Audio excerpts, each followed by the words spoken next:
I'm gonna Oh get rid of some music in the background. I was my having gosh, such a hard time getting in. it worked. We are live. Oh my God. Okay. I'm gonna get rid of some music in the background. I was having such a hard time getting in. Sorry, I was watching the YouTube while we were, but we're here now. Okay, guys. Yes.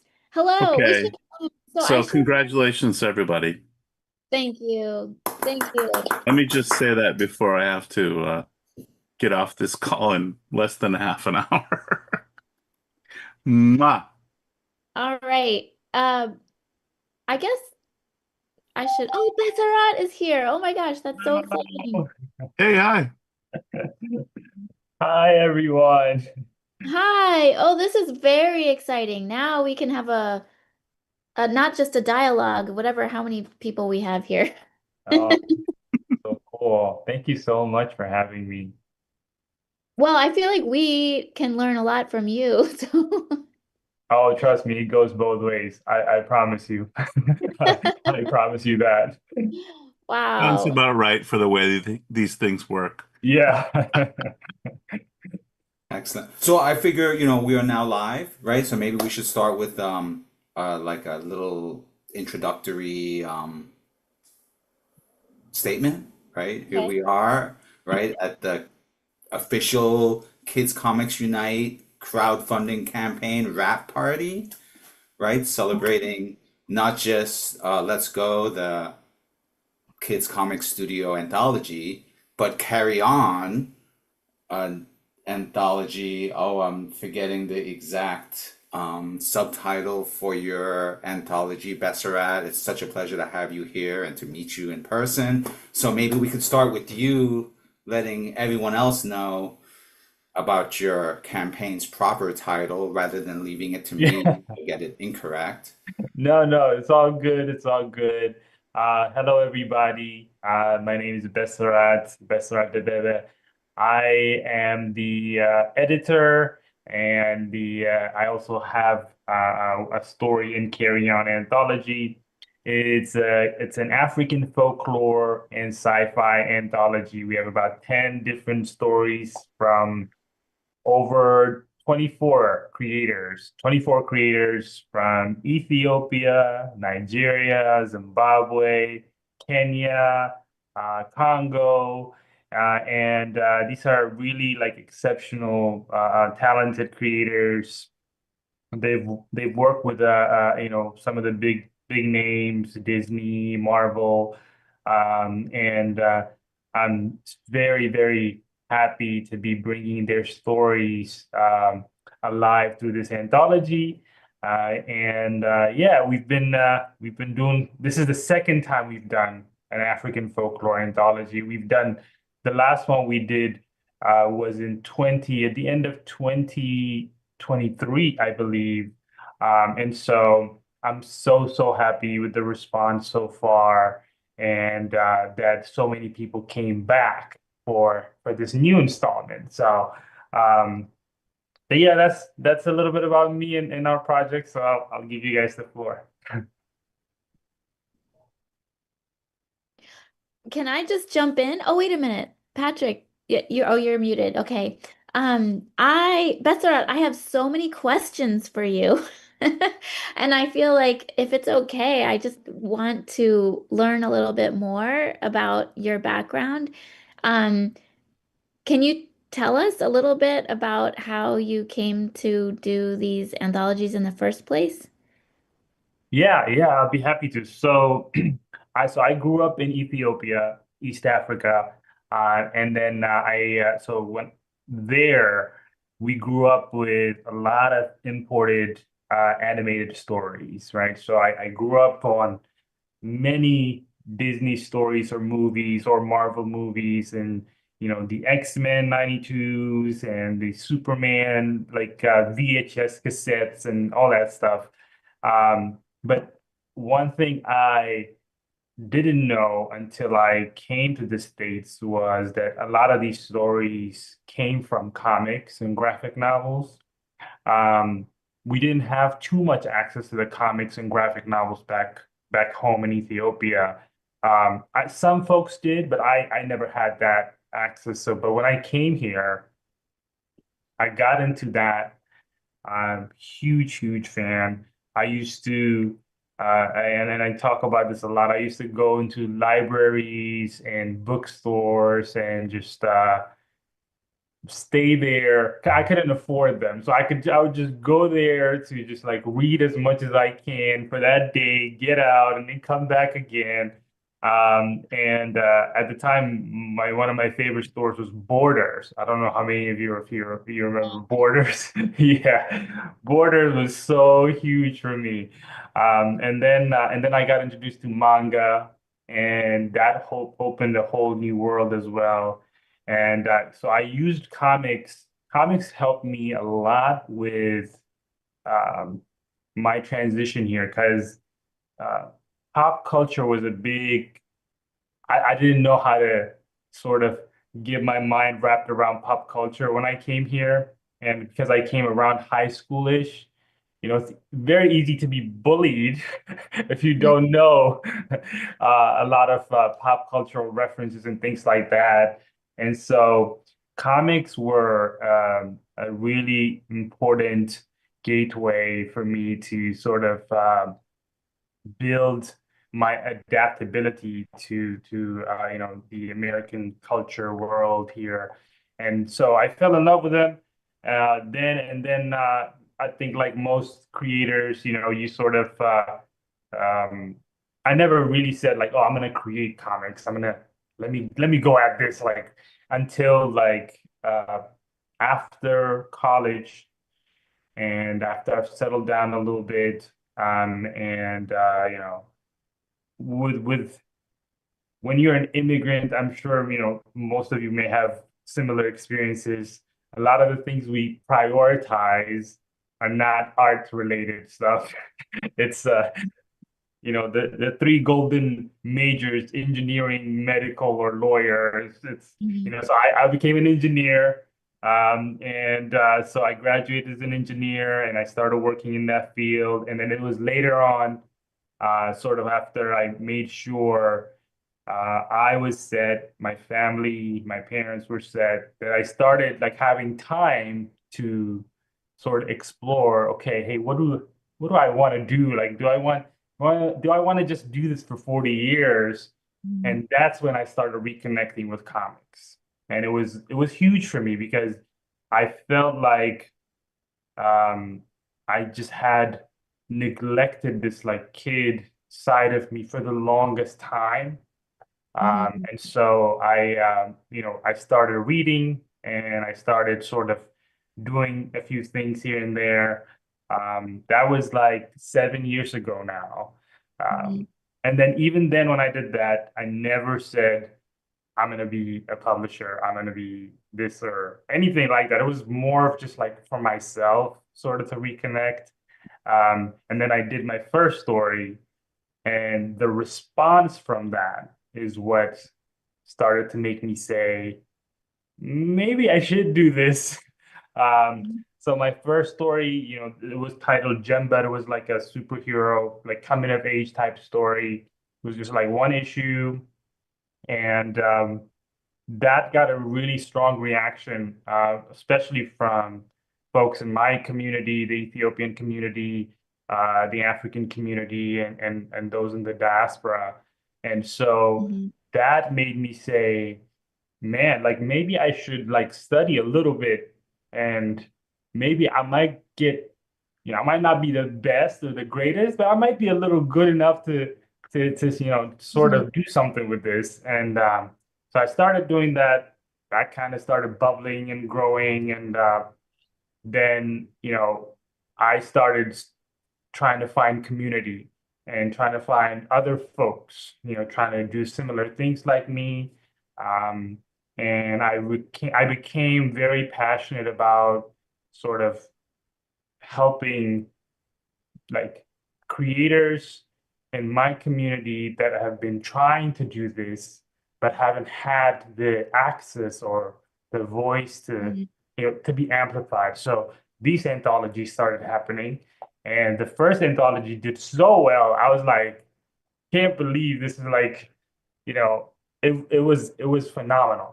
I had never seen that before, and so I was like, okay, maybe this should be a regular thing. So I hope to do these regularly.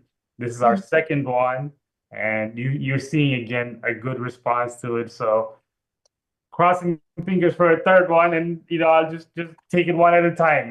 That's it. That's my short story in a few I minutes. love that so much. Okay, I want to keep asking you some more questions.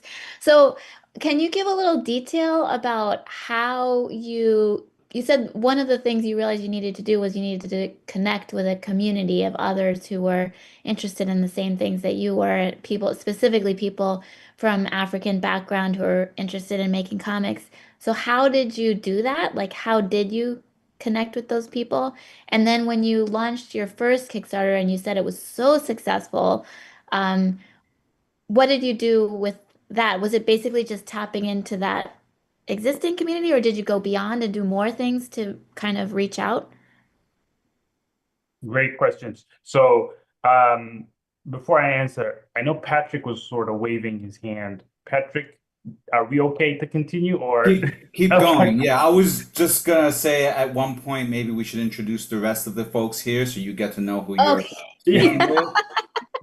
So, Yeah, please don't let me like take over. Let's go around and then I'll answer that for sure, Jen. I'm happy to answer it. so maybe we should do a quick round robin of origin stories to follow up yours. Perhaps starting with David Quinn, who's Hey right. everybody. Um, and Besserat, great to meet you. I just looked at the website that shows some of the stuff that you guys have done so far, and it's exciting stuff. It's my kind of stuff. I love like youth and coming of age and taking a dare to try to be yourself. These are great stories. So anyway, nice to meet you and nice to celebrate with you. And because I'm going to have to go soon, I'm glad I get to say hi. And for those of you who don't know me, I'm a writer of comics since the late 80s. Worked on the side of Marvel and DC and Image, as well as a lot of self-published stuff.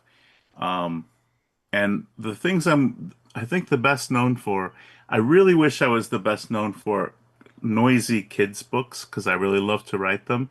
But I'm actually a little bit better known for twisted, psychological, crazy, over the top operatic horror, kind of like in the tradition of Cronenberg or Clive Barker, if you know them. I grew up on those guys, so I mean, I love that stuff, and some of my horror stuff is in that vein. So these days, I'm writing comics for teens, comics for adults, um, dabble in music because I've always been a musician and a singer and love that. Love writing songs. Trying to put songs along with my comics, which is a new adventure. The Addiction comic is going to have a song. The Romeros is a punk rock zombie band, and they also have a comic coming out, and they're going to have at least two songs. If I could do more, I will. So that's the quick on me. And most of you guys know me, but I'm getting to meet a very interesting new person today, so I'm saying hi.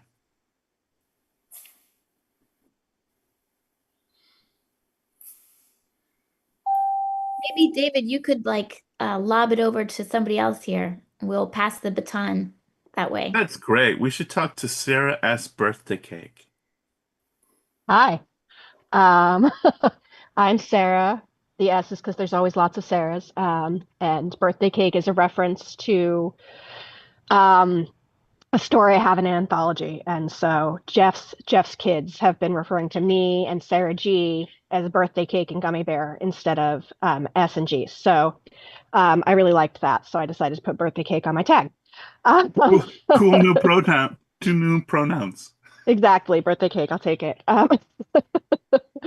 I don't know that I'm well known for anything particular. I'm pretty new at this. I had a similar story where I went to architecture school and did the responsible thing and found myself wanting to go back to the things that really make me happy and joyful, which is drawing and drawing for children.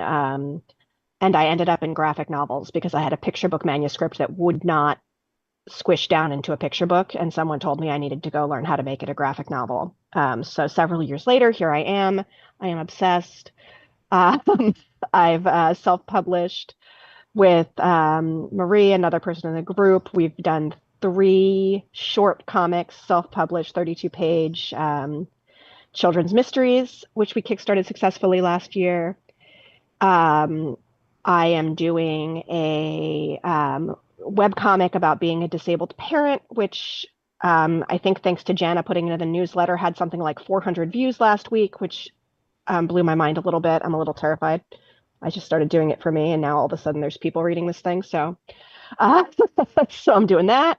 I've got a picture book out on sub with an agent, and I have a whole slew of other graphic novel projects to choose for my next thing. So I am just really delightful to be here, helping develop my skills and all the things. So who's next? We've got Jeff Larkin. How about Jeff Larkin go Sure. next? Hi, I'm Jeff Larkin, and I am pretty new to all of this as well. I am working on a graphic memoir based for middle grade kids, and have just started recently posting comics, shorter comics, to a Substack newsletter, and I'm really enjoying that. That was sort of a kind of result of working on this campaign and this anthology.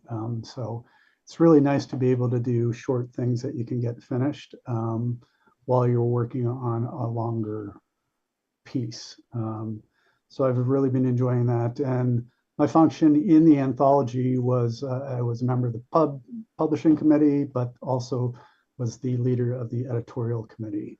And that has been incredibly inspiring to see all the work come over the transom, to see the stories and the illustrations level up, and just to watch how determined people were to continue working on the project. So it's been a really fun adventure, this journey that we have been on.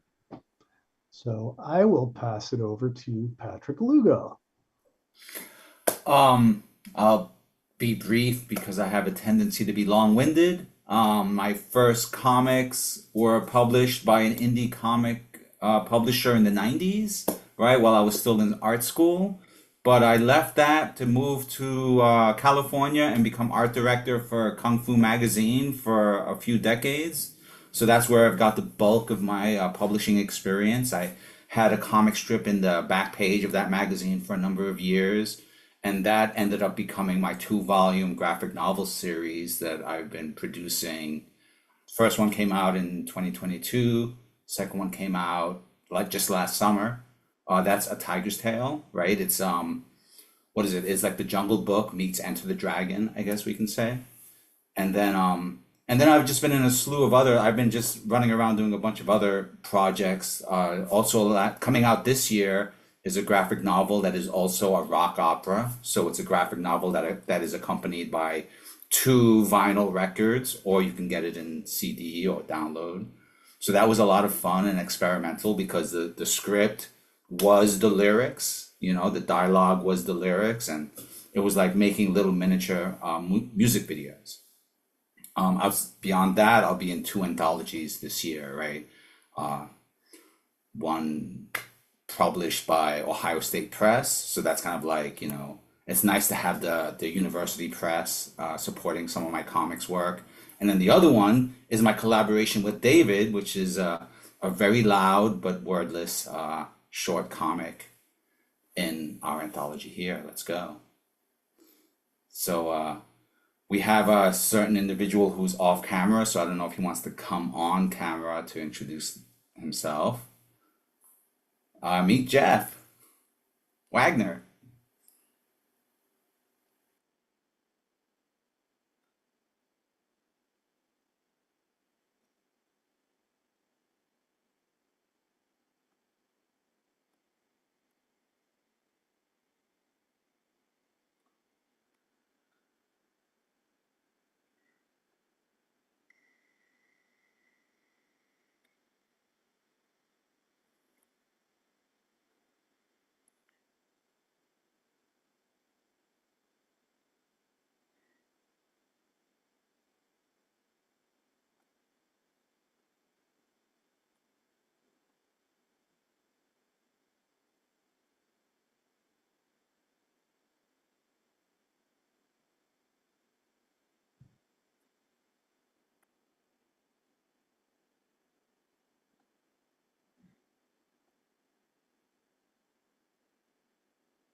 All right. Hi, I'm Jana Morishima.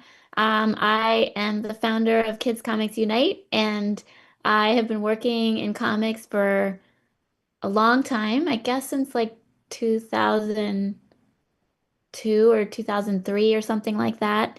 When I started at Scholastic and I was involved with the founding of the graphics imprint. But my career has taken many weird left turns. And about 5 years ago, I started my own agency. So I represent mostly comics creators, also some picture book people. And then Kids Comics Unite is something that I started originally as a little meetup, and it just has grown and grown as an online community. And now we offer courses, and this is the first time that we've done an actual publication together, this anthology that we're doing through Kickstarter.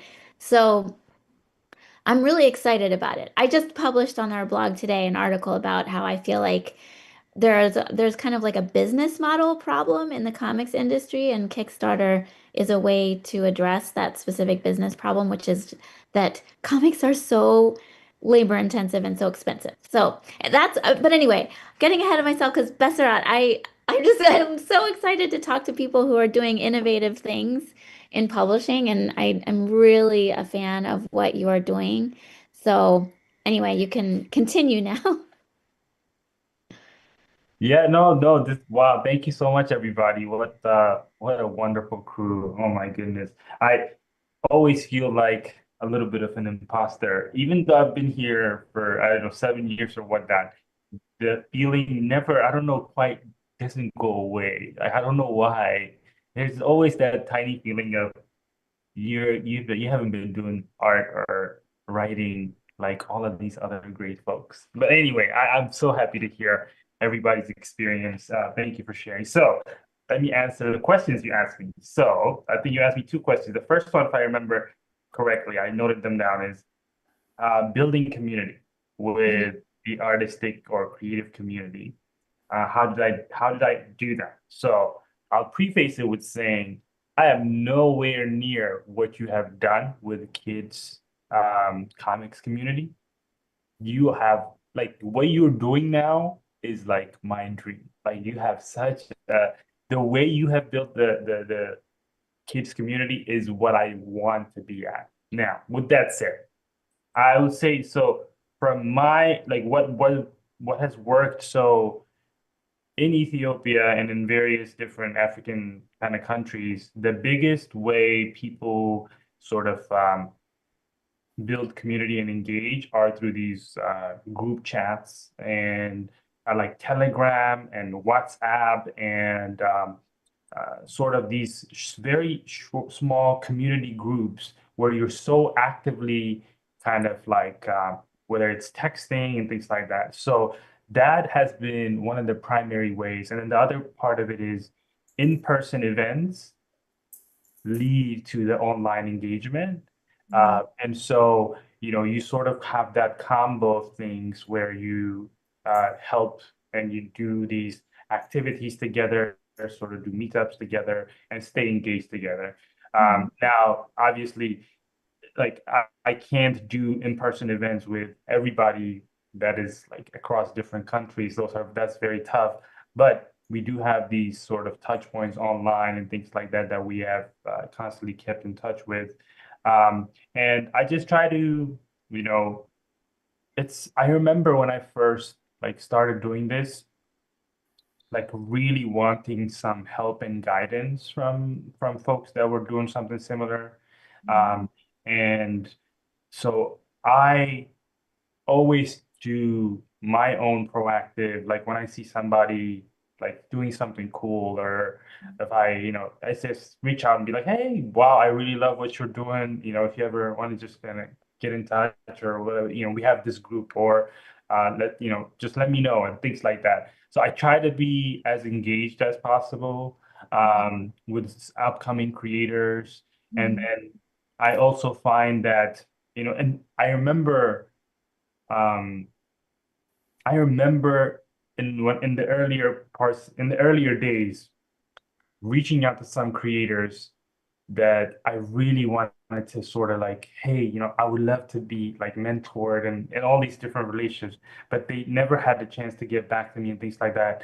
And now I understand it, but back then it broke my heart. Oh my goodness. I remember back then because I now I understand it because, when if you're at a certain stage, especially if you've been in this game for a little bit, um, the most important skill, one of the most important skills you can develop is saying no.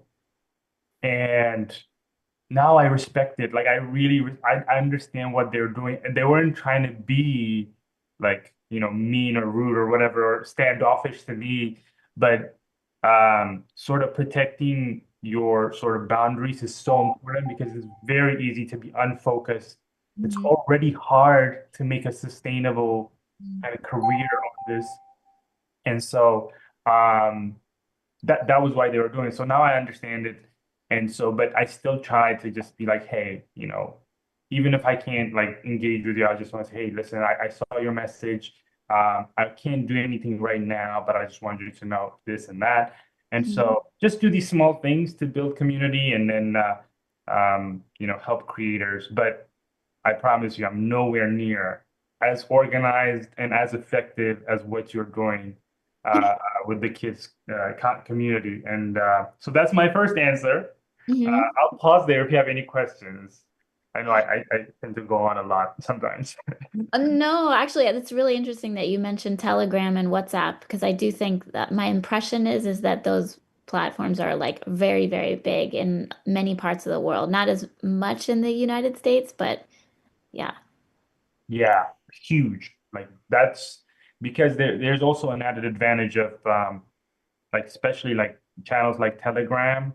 Hmm. Uh, most of the international community, the internet data connection sometimes could not be as reliable, but with these channels like Telegram and WhatsApp, it's actually pretty solid. So Mm. people use it for business, for many things.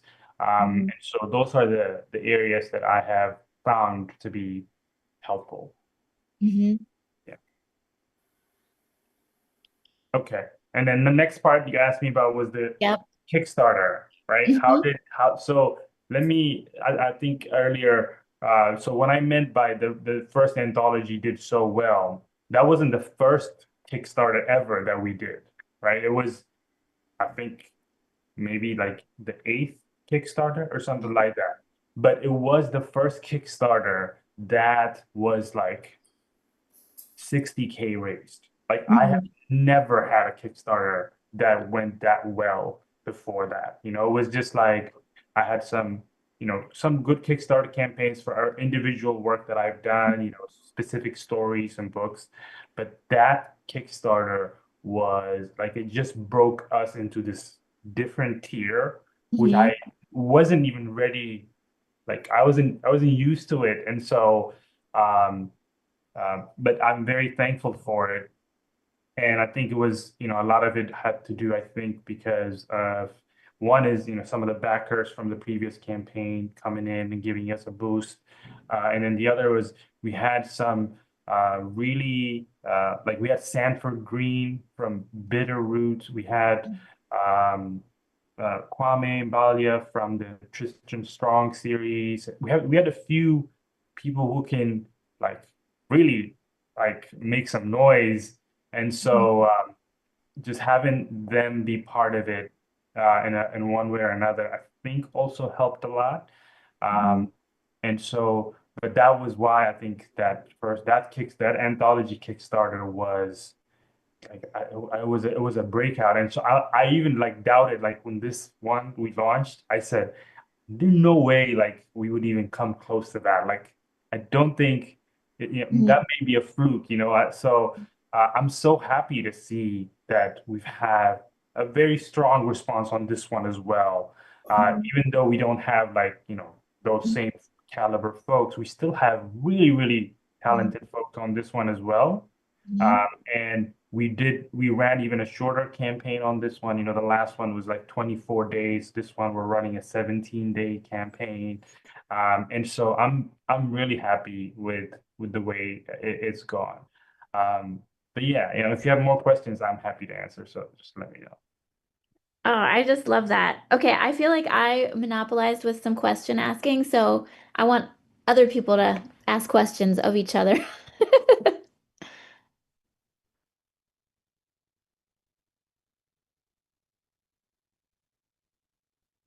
What's next? What's everybody got in the hopper once we get to relax? Sarah, you asked that question and then my brain immediately froze.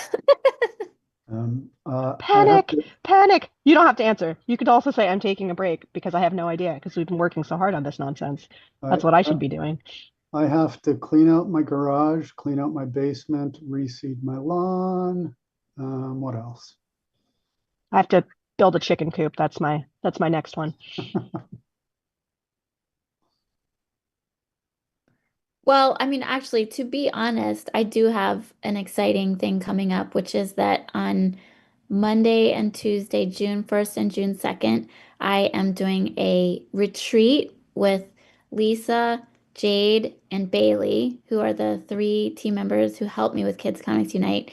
I live in New Jersey, and Jade and Lisa live in Virginia, and Bailey lives in Pennsylvania. And so we basically looked at a map and like drew like a line from where we each are, and it is basically Lancaster, Pennsylvania. So we are going to go there and meet there for 2 days and think about the future of Kids Comics Unite, which we've done twice before. We've had in-person meetings where we kind of talked big picture. And every time we come together, we have all these plans and exciting things, and then things don't always go exactly the way we want them or intend for them to go. So, I guess I don't know whether everybody here feels the same way, but I feel like maybe I can be a little hard on myself sometimes. Like, I well, Besserat, what you said about learning to say no, that is a big one for me. I'm not very good at saying no. I get very excited about so many things and say yes to many, many things, probably too many things.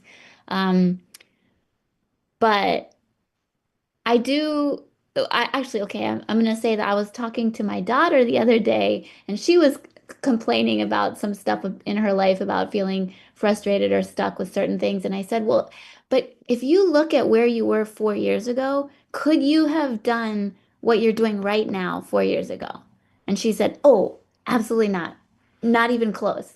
And that's kind of how I feel too. Like if I look at where Kids Comics Unite was in 2021, which was 4 years ago, we couldn't have done what we did this year. Like we were just we had to learn, we had to make all these mistakes in order to get to where we are now. So I think in that sense, we're doing okay.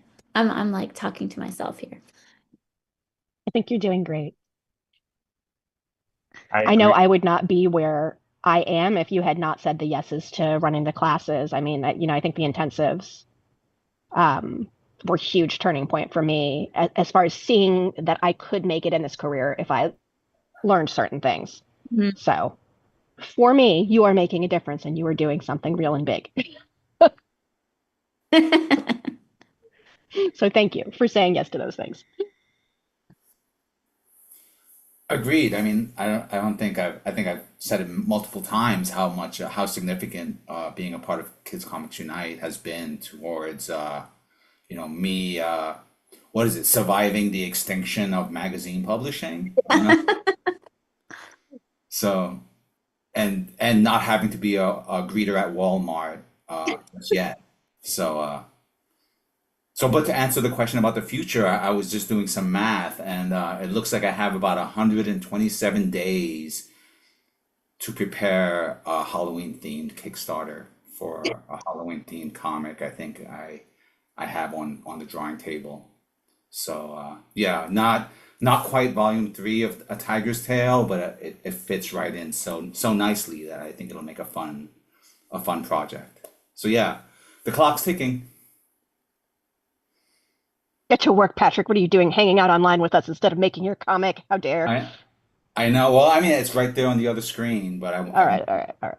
Okay, you get a it's pass then. inappropriate for sharing. Besserat, is it too soon to be asking you what your next thing is gonna be? Because are you still like in the midst of wrapping things up with Carry On?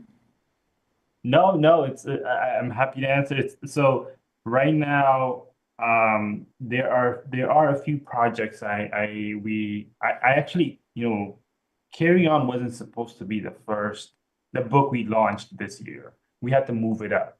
There was another book that we had started called Zufan, which is like it's like African futurism sci-fi type series that we wanted to launch this year. But as you guys know, production doesn't always go as planned.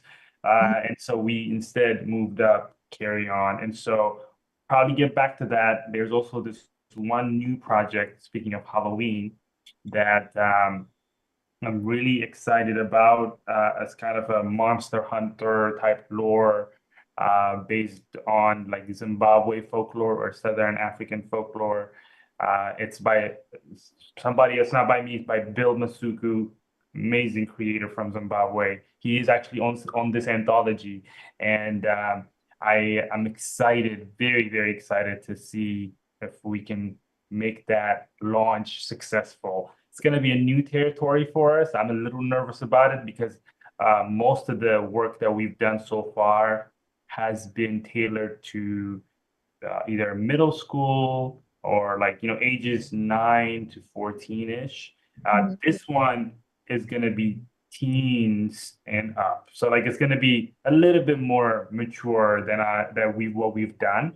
I'm nervous about that piece, but I am excited about the project. So we'll see. We'll see how it goes. I'm I totally Go ahead. thrilled. I'm sorry, Dana, because my project is a Kung Fu ghost hunter. So I mean, it's just one continent over. But yeah, so we should definitely keep in touch about our various monster hunting activities. Absolutely. And I was just going to say, as a parent of a now 9-year-old, the cool thing about if you did a lot of, younger stuff and now you're doing older stuff is that the kids who liked your younger stuff are now older because everything takes a while. So you might just have a ready built-in audience that just grew with you. I actually got a specific feedback from a customer that way, which they said, like, my kids are growing now. I don't know how we're gonna, keep up with some of the stuff you're releasing, because, and then I was like, oh, I gotta think about this. I gotta ask how many of them have actually transitioned into a different state of their life. So that's a very good feedback. Yeah. So just a reminder, because I know with my kid, what he wants is constantly growing, and some of the really popular series don't do that. They stay where they are, and then you have to find the next thing. So I have actually experienced that in my household. My son is 10 years old and he's officially made the transition now where he doesn't want me to read with him at bedtime anymore.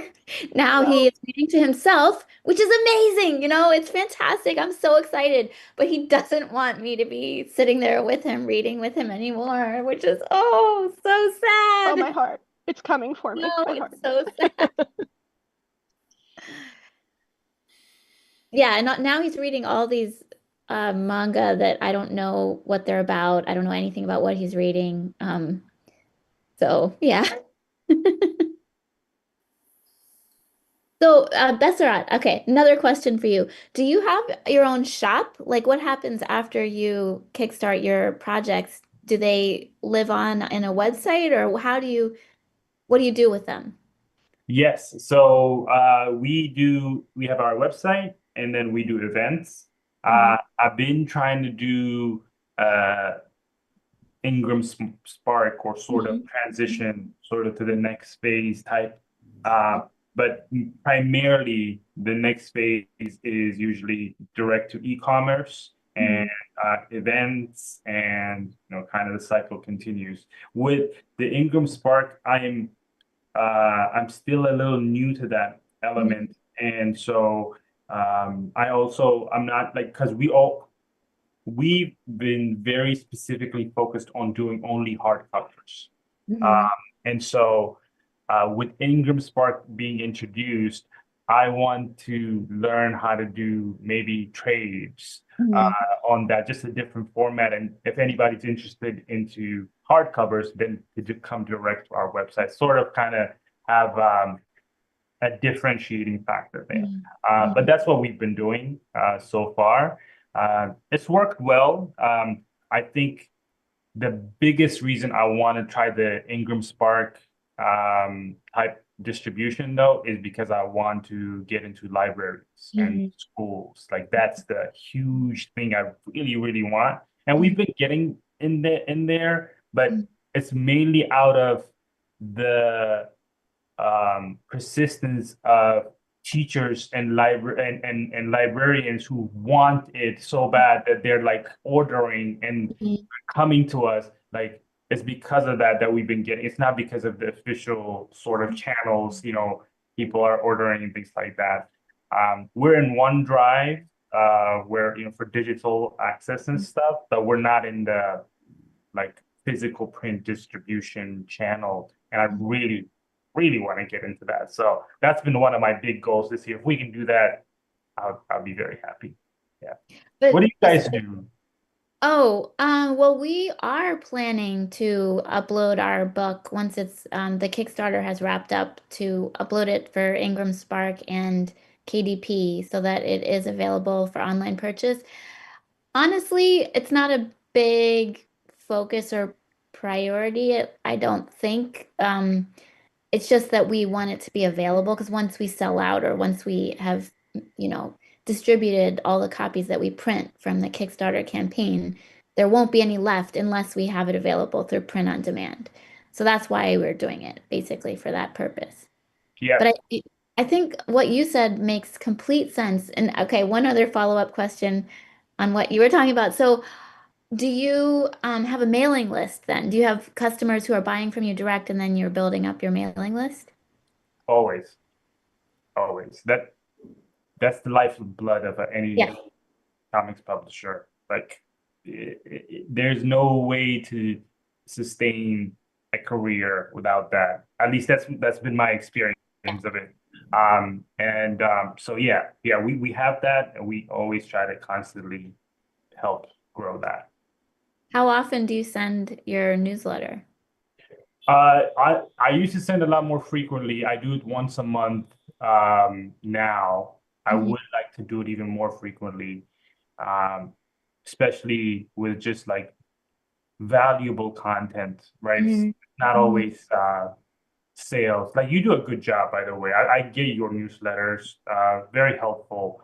Um, your newsletters are in fact even tailored to creators, which is even a double, like it's even more useful than just, but for me, I share a lot about, African culture, art, I share about creators, or things that have inspired me, things like that. But I try to stay engaged regularly, just because, you know, it's a relationship. I don't every time the reason I feel that folks show up for us consistently on our campaigns is because, we don't just treat them as, hey, bye, bye, bye. Mhm. I'm not I understand, the book is valuable. The work we put in it is very valuable, and it is something that they want and they're sticking. But I do want the relationship with the folks who support us. And so I try to stay engaged with them as much as I can. It's just tough with life.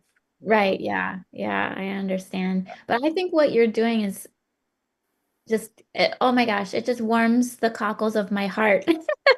Because I think, your business model to me makes so much sense nowadays. You have a vision, basically. You have a vision and a mission. Your publishing program is very specific and it's, it's basically like you can wave your flag in the air and there's going to be people who see that and they're going to be like, I believe in that too, and I want to follow that person. And so what you're doing is quite different from what the sort of how the big traditional book publishing industry has evolved.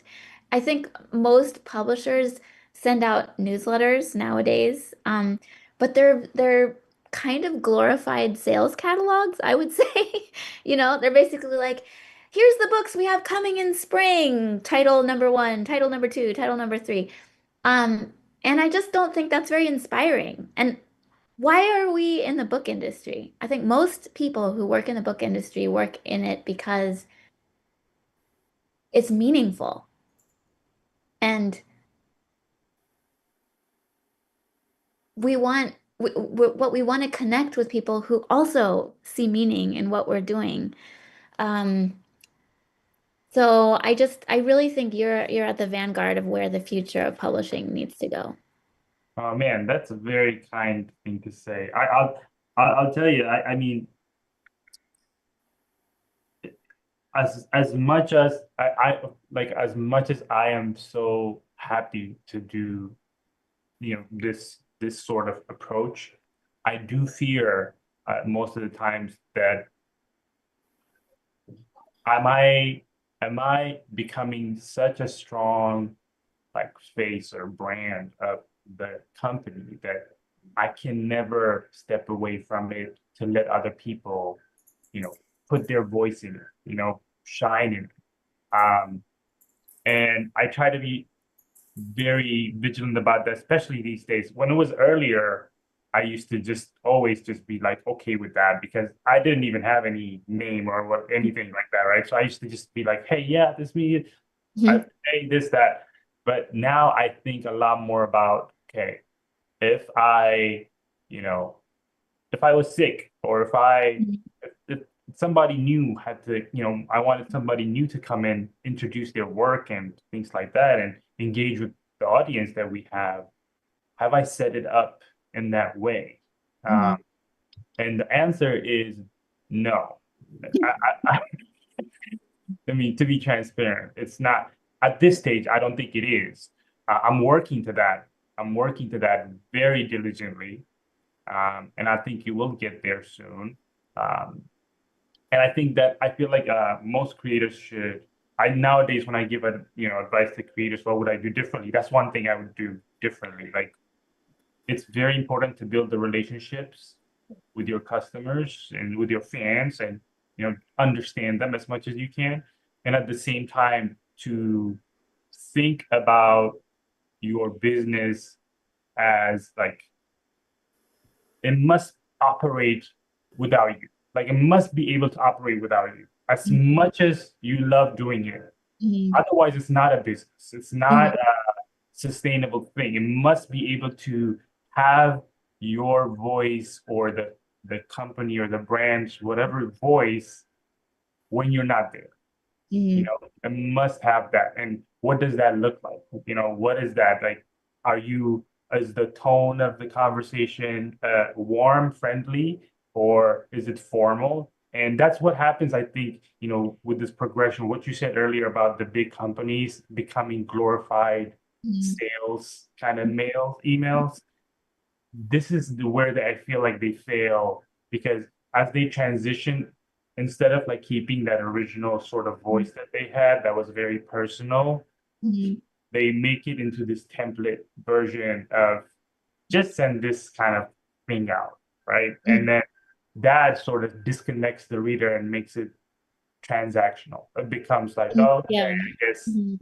I guess let me just check my regular, notes and things like that. But yeah, no, very, very kind of you to say that's also the double-edged sword part of it is all I Mhm. say. Yeah, I see what you're saying, but I don't think to me, as an outsider who doesn't know your business all that well, I'm gonna say something that's totally, not my place to say, but I don't think you should worry about it that much. Because I do think like as you grow, you can slowly bring on other people and slowly shine the spotlight more on them or let them take more of the spotlight. It's not like an all or nothing thing. I think it's a gradual evolution. But I think yeah, there is a difference between uh, a business that has heart and soul versus many businesses that are out there now that I don't think have their heart and soul anymore.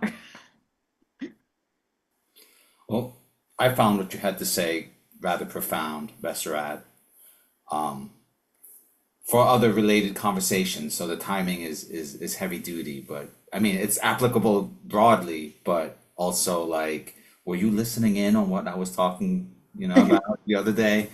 That said, we have some questions from the chat that I thought I could read. The first one being from Robert Lutrello, who asks, "How long is your lead time for planning this Kickstarter campaign?" So I'll answer for KCU, right? It took us just over a year, but we really like in terms of campaigning, right? We kind of started campaigning in earnest at around the 4 to 6 month mark, right? We aimed for 6 months, but we really did about 4 months of campaign of like pre-campaigning or messaging before we hit launch. So that's, the answer from our end, but I don't know if Robert wants to know our version, but I suspect he wants to know your take on that question. Yeah, no, it's similar. I would say that for us, production, we start campaigning. I mean, we start marketing the moment production is greenlit, right? I mean, I I think that actually the best time to write some of your greatest ad copies is when you are making things and when you're talking about them and when you're, because you just get, I don't know how, I don't know, at least for me, it's been true. That's when I get the most like interesting ways of framing things and talking about, because I'm so excited about them too. Because as I see the art come in, as I see the actual work coming alive, I'm like, oh wow, this feels like that. Oh, I should put that in the, campaign blurb or whatever the case may be. So we start promoting and letting people know, hey, the project is coming, and teasing and things like that. The moment it's greenlit, I always advise against working in the dark to creators. I think that is one of the pitfalls of launching to crickets that, a lot of folks, I used to do this when I started out too. We are like, oh my God, I'm working on this amazing thing. I can't wait to show it, but I've never told anyone about it. It's a surprise. And I'm gonna tell you when I launch it. And it's like the first thing. And so we start doing that. And then for specific campaign, for specific promotion, like the Kickstarter itself, I like to do like either 60 to 90 days of pre-launch campaign, and kind of marketing on that front, and then launch, and then that's it. And after that, I mean, it's a regular sort of touch point of things. It's not as intense as the pre-launch and launch. And yeah, for Kickstarters, I've found that especially nowadays, the most important part of the marketing is pre-launch more than launch. So I recommend for folks to focus on pre-launch. Pre-launch is where it's at. I mean, the launch is more about sustaining momentum, but if you are able to get people excited and know something is coming, and they're ready to give you that boost you need in day one, then that's gonna be the most important part of your success criteria. So I agree with your description, Patrick. I mean, we have a similar sort of pattern. I hope that answered it, Robert. Oh, Patrick, you're muted. It was the garbage truck this time. My apologies. But yeah. Oh, hey Bob, welcome. Perfect timing, because Bob here, who will introduce himself in a moment, is in the initial stages of planning his first crowdfunding campaign for his own project. So timing is Oh, impeccable because that's the subject we're on. But before we continue with that subject, we have one more question in the chat. So Bob, you have about a minute or two to get your elevator pitch and self-introduction ready. But Lisa Lowry asks in the chat, how will you all feel when this is over? What emotions do you think might come up? So I would, Jeff's got his hand raised. Let's start with Jeff. I don't know if you meant to raise your hand to answer this question, but there you have it. I did indeed, because this is actually something that the other Jeff and I discussed last night on our sort of Twitch get together, which was really fun. And we talked about it. And how do I feel about this? I feel it's kind of bittersweet. On one hand, I'm super excited that we're here and we've got this funded and we're going to have an awesome book. On the other hand, I'm sad that it's almost over. And we sort of equated it to, I come from theater, and when you do a show, sometimes you get what's called post-show malaise. mhm. All this excitement of all the rehearsals building up to the production, and then all the shows, and then it's closing night, and then you're kind of lost for a little bit. You're really happy and proud of what you just did, but all that community is, you're not seeing each other every day. So there's sort of a loss there, but then you pick up and you go on to the next production. So it's a bittersweet feeling. It's a feeling of pride for sure, and excitement. I can't wait to actually get the physical book in our hands, because the comics look great. So that will help when we actually get that. So that's how I feel.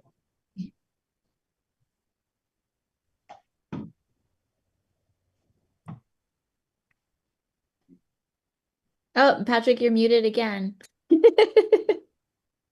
I have no excuse this time. I'm just doing too many things. I do that all the time. So yeah, Sarah, did you want to answer that question? You've been a little on the quiet side. Yeah, well, I'm working. I'm inking. I'm working on a webcomic project that grew out of my Pitch Fest submission with somebody I met on the internet, one of my many yeses. And I'm trying to get ahead of that because we want to launch it, I think, mid-June. And so I want to have, a few in the bank because, yeah, time, things happen. So wait, what was the original question? How do we feel about the anthology? I'm really excited. I'm super excited to hold it. I think I was just in a comic store, an independent comic shop at our local mall, it's kind of a cool place. It was a dead mall that's turning into like an incubator for local businesses because the costs are so low. And so there's some really incredible shops in it. And I had some leftovers of my anthology project that I had made into a little zine, like a little 8-page mini zine to bring to an event at my kid's school.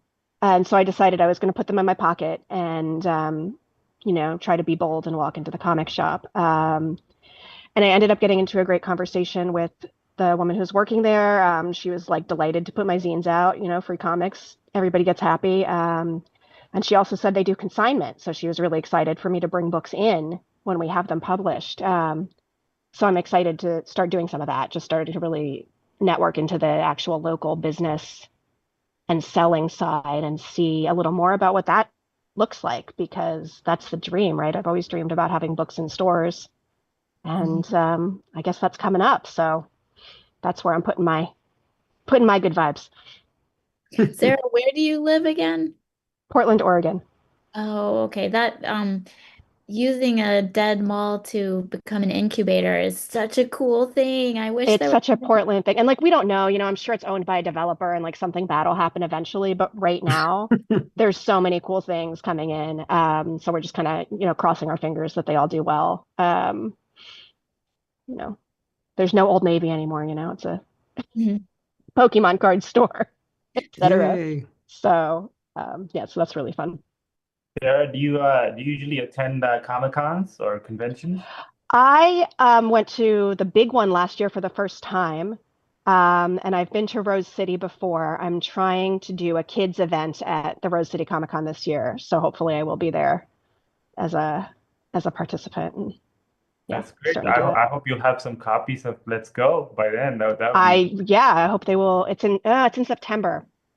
Might be tight. Possible, but If we get our maybe print on we'll demand see. set up, I We'll might be able to do it. Yeah, we'll see. I mean, Sarah low-key has this another great story related to conventions because that trip to her first San Diego Comic-Con was actually a stretch goal for her first ever crowdfunded comic. Yes. And I So have to admit, my author partner and my father, her father and my father were like the largest contributors. I think because my dad didn't understand how Kickstarters work. So like I would post the next day, and my dad was like, "Oh, I gave you some money yesterday. Why? What do you need? What do you need? What do you? I can give you some money." And I was like, "No, Dad, that's not. I'm not asking you for more money. I'm trying to sell books here. Thank you, but um." So our dads kind of sent us to Comic-Con, but it was a great experience. No regrets. Thanks, Dad. I Um, love that. I love that. Great dad. yeah. all right, so shall we give the floor to Bob? And Bob, so now you have three questions, right? Lisa's question, how will you feel now that the project is complete? And then the more traditional self-introduction as an artist. And then the last one will be your elevator pitch for your forthcoming crowdfunding project. Ready? Okay. Go.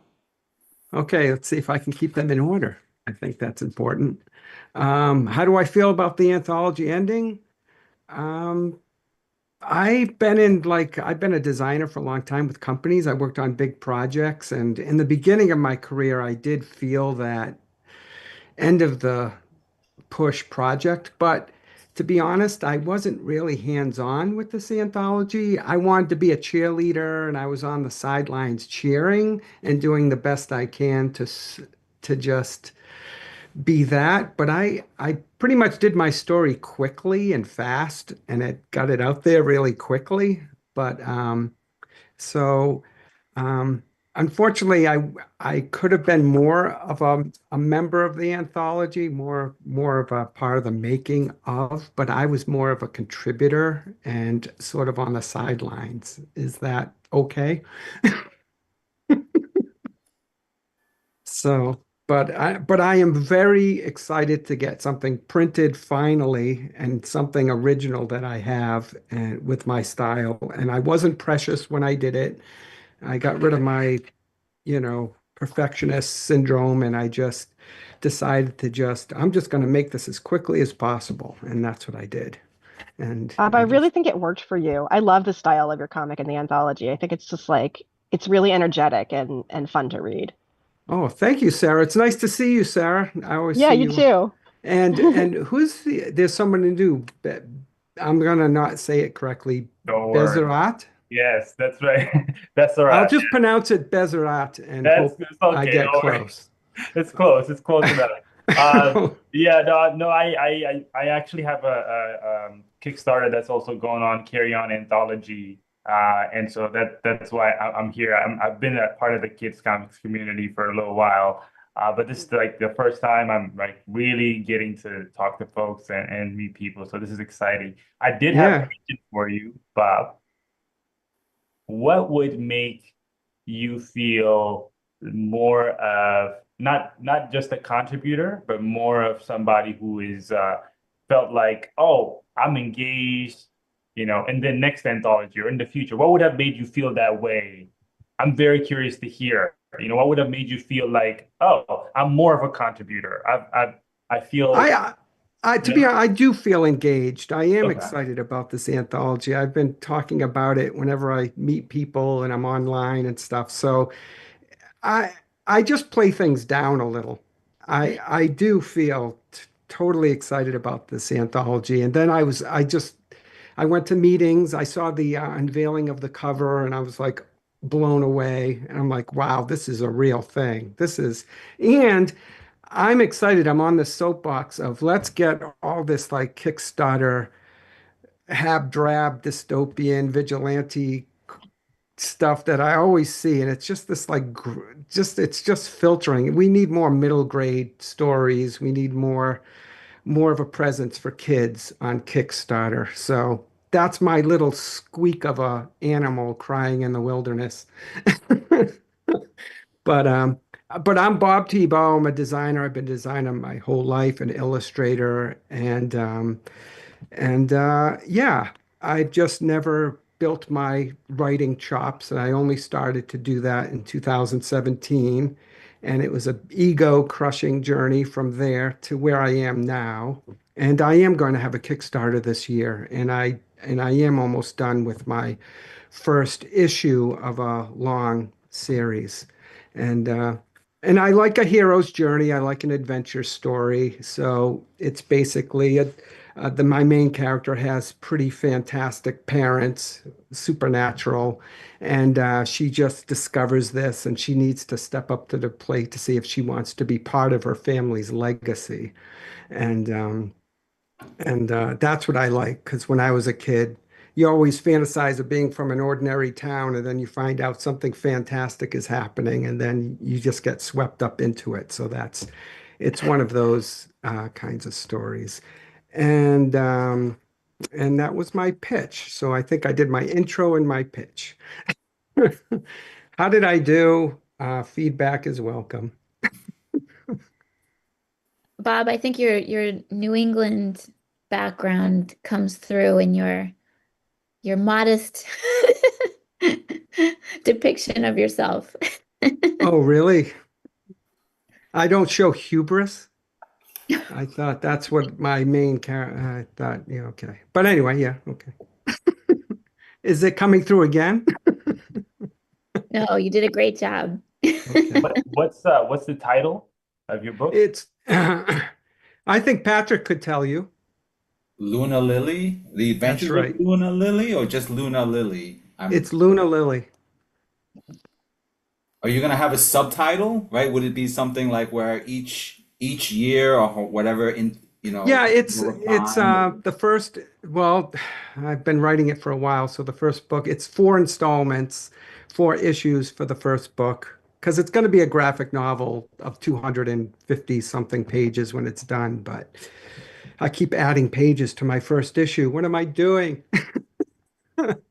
But yeah. So we'll see how that goes. So, But Bob, that raises the question. You said issue. Are you going to release it in parts? yes, this one is called Luna Park for lack of a better name. It's the setting. It starts there. Everything starts at this park, and everything goes haywire at the end. And the next one is a little more uh, Vandromeda's Reign, which sounds more. It's on my website. I broke up all the issues, the four issues with an outline on my website. So, and I'm starting to do sketches. I'm starting to thumbnail the second issue.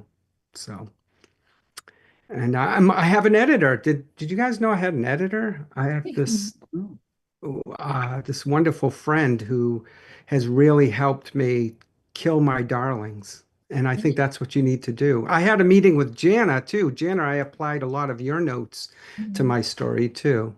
Like I gave you a sample of a story that's completely gone. Oh, My editor cut that out in 3 seconds. She's like, this is scary. This is gone. The end. how did you find your editor? I joined the Writers Loft and I've done anthologies with the Writers Loft and this woman at Kristen Wickstead, she just volunteered to help me. She goes, Bob, we got to get this book written and you're faltering. You just need somebody to come in and yeah, it is the New England humble. Like, is it good enough? Is this good enough? Is this good enough? And then she just comes in and says, this works, and this works. So now I'm starting to work from that perspective rather than having thousands of sketchbooks with characters in it and not knowing how to glue it all together. So Mhm. she's really been my navigation. And the critique group. I joined the Kids Comics Studio critique group, and Mhm. Kristen Marine, uh, Mike Hayes, and Bert Zhang. So Mhm. that's a great group, and Mhm. they have really been instrumental. Mhm. They helped me steer the entire story for these. I added 2 pages, and it completely changed the whole course of the story. Wow. Yeah, they said, why don't you have all the stuff that's happening be Lily's fault? It's all her fault. And she spends the rest of the story with this guilt or trying this North Star of trying to right the wrong she created, this Mhm. terrible thing where that she did inadvertently, and then do it in a way that she didn't mean to do it, but she did it. Well, So, and it was huge. It was like, oh my God, it was an epiphany. Mhm. And you I'm like, mentioned wow. adding some pages to your manuscript in your most recent newsletter. And I put the in the newsletter, I have those 2 pages. I show you the process of making a page that I Mhm. use, and it's those 2 pages that I put in my newsletter. So that's a little in for you. Yeah. And I mean, I think you could still write another newsletter that just focuses on, the because you did the technical side, but you could just focus on, the process by that made you make that decision, that Yes. helped you decide it would be 2 pages and that would have the effect. Does that Yeah. make any sense? Like that newsletter showed the technical side, which is great, but there's a whole other story that talks about like what happened internally that allowed you to make that shift and make that choice. Yeah. Well, we all want to up the stakes in a story, and that was like great. Like that was like a great lesson. And yeah, you can go to some pretty intense places for your character. And the more intense, the more the reader loves it. The more so yeah. So I'm very excited about it, and I'll stop. So, Besserat, you haven't yet to answer the question, how do you feel now that your anthology campaign has completed successfully? And what emotions do you think might come up? Yeah. So I would say the first one is relief. Uh, I am, I'm gonna be very happy that it's done. This is, I mean, I've been doing these campaigns for a little while. Um, it's always the cycle is the same. Before you start out is the highest anxiety, right? And then there's that first launch week, still like adrenaline. Almost crash after like a few days because like the rush is just too much sometimes. And then you got the middle low where you're sort of keeping things moving along, trying to get your heart not your heart broken when you see a canceled pledge or something happening. You're like, what did I do? And so you go through that, and then so at the end, it's like, okay, everybody so far who's been here is here. It's done. I'm very relieved. And so I actually like, it's almost like my mind allows me to finally rest. Like, okay, I'm at peace. Like I can now take maybe at least a few days, just celebrate, do nothing, just do nothing. All right. And because I've been on for the last whatever, I don't know, weeks. So that's the first thing. And then, yeah, after that, I've already seen, by the way, I've already seen the sample because I ordered it ahead, and I'm super, Whoa. so, it resonates with me, the excitement that you feel with holding this. And so this is a big, big milestone. And then after that is like just the fulfillment phase. For me, that's another huge, huge component of a campaign. Like I can never feel like it's marked complete until everybody's got their books. And so that's going to be where my focus will shift. So emotion will be relief, excitement, and then sort of like focus, like again, right? A little bit of focus because I want to get this. I have these specific kind of dates that I want to hit.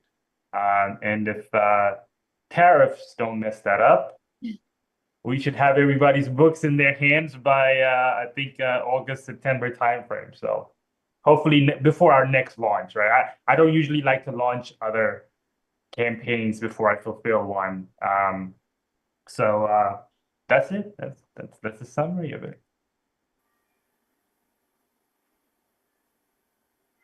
Well, congratulations for launching that and getting that done.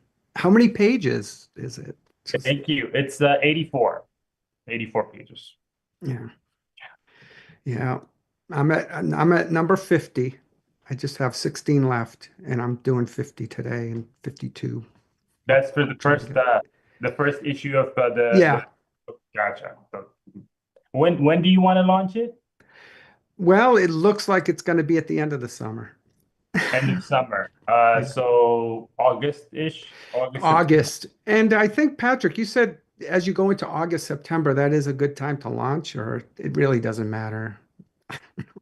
Yeah, as long as you avoid. I'm sorry, you asked Patrick. Why am I? Well, Go you ahead, can Patrick. answer. You are You have a lot of you are loaded to answer. No. I was just gonna say, as long as you avoid November and December, those are not ideal months. I think the best months I have found are either September or May, or like April, and like August maybe. And it's mainly because people are just either like May is a good time because people are like graduating, they're feeling in like this kind of celebratory mode. Like a lot of people are about to have some day offs and things like that. So they're like, why not back another campaign? So they've also got their tax refunds or something. And so they're like, let's Wow, there's so many reasons. yeah. So I like that April, end of April, May timeframe is good. And then September, is right when folks start getting back to school, or kids get back to school, and so that August, September timeframe. And October is also good sometimes because of Halloween, especially if you have a Halloween themed thing. So I think you've aimed for the right time slot. Really? Well, I'm trying to tame it with the political. I'm hoping that I can launch it just when the recession hits, because that would be just perfect, I think. It would be perfect for me because that's the way my karma works. So that'll be awesome. So Well, I should say that like last year's project that I was a part of, I mentioned earlier, it's a graphic novel rock opera, right? So it wasn't just a graphic novel, there was music involved, which raised the bar in terms of how much we were asking because we needed to press records. But we launched it in 2024, I think November 1st. So you can imagine how Election Day impacted our campaign for that first week. I didn't. It wasn't my choice to make, right? I was collaborating with someone else, so it wasn't my choice to make. And I was like, "Are you sure? Are you sure you want to do November? Are you sure?" Yeah. And he's like, "We gotta do it." So we did it, and we did it, but it was definitely like an unforeseen curveball to have to navigate. Was just you could see it, like the backer depression. Everything just hit the floor for like that whole week, and it was like, what? Yeah, it's like What tricks? Well, it's true. Yeah. Whenever there's like some big event happening, you basically get drowned out, right? Like there's so much noise for people, and it's really hard to like, you can yell as loud as you want. It's like it's gonna be hard. The people are overwhelmed, overstimulated. Like it's just nope. So yeah, but I'm so glad you still made it though. That's great. That's still great. Yeah, I mean, we had to pull out all the stops. We even did the first ever in human history live performance of a rock opera in a comic book shop. So Oh my not God, even that is Stan so Lee worth or going Jack to. Kirby can make that claim. Is Wow, that that's recorded? awesome. Did you Hmm? record that? Yeah, I think we have it. It's on YouTube. I think it's out there. I gotta check that It out. That was sounds it was awesome. very like ad hoc, you know. At one point, someone was just standing in front of the camera for a song, you know, but it I very gotta see very it. punk rock. It's such a cool project. I saw you describing it and I saw bits of it and I'm like, but why didn't I back it? Now I feel terrible. Um, no, I was what's depressed funny? over the election. Exactly, exactly. No, I mean it's the books are out, right? So I'm Yeah, getting messages from folks who are like playing the records and reading the books, but I have yet to even get my copy. So it's kind of like this fun. It's out there. I know it's out there, but I have yet to hold yeah. it in my hand. So the Well, art. I'll get to see if you're a bass or solo. I was the manager. I don't know. Okay. Okay, I'm in a meeting. Don't do that. Okay.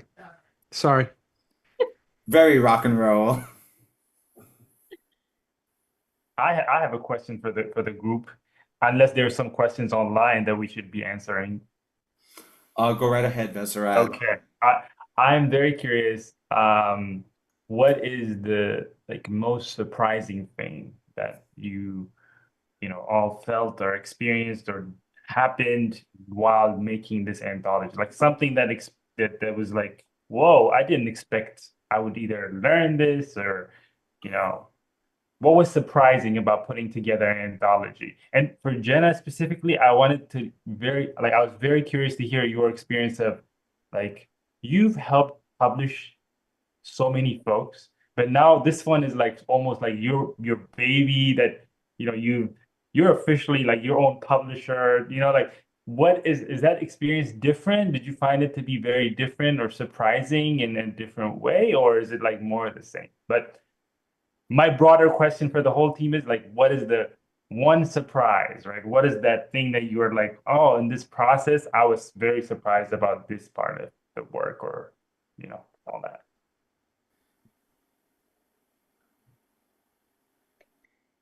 Should I start?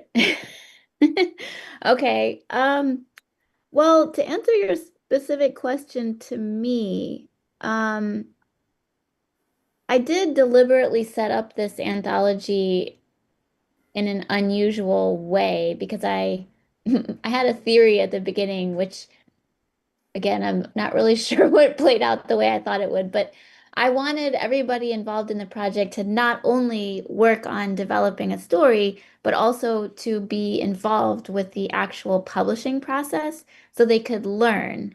And so I actually, in a way, I feel like Jeff Larkin, you and the editorial committee deserve much more credit for, I mean, I feel like I really play the role of publisher, not editor or editorial director or acquiring editor or anything like that.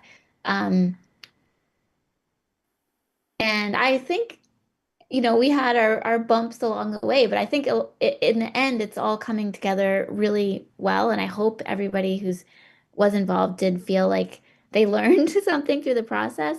But I will say that there is a part of me that does still want to do what you're talking about, Besserat. Like I actually would like to kind of be more hands-on in crafting a book. Yes. I have to admit that this whole process has helped me do this graphic novel I'm working on. The Quinn templates, the uh, all the technical things. It forced me to make a font, a custom font. It just really pushed me to get the template of my developmental work process down. And that was huge, you know? And when I did the little red, I'm like, oh, why don't I just print out the page template that looks like from the InDesign file? And then I had thumbnail sketches. So when I scanned in the thumbnails, they were in ratio to the pages. I just got all these like little nicks and pings. done, and now I have this like free-flowing process, and it all developed from the anthology. So it was really good to get over those all those little technical working humps. It's like a slalom. I'll use a ski metaphor. Okay, so I'm going down the hill. Anybody want to talk before I go into this? Okay.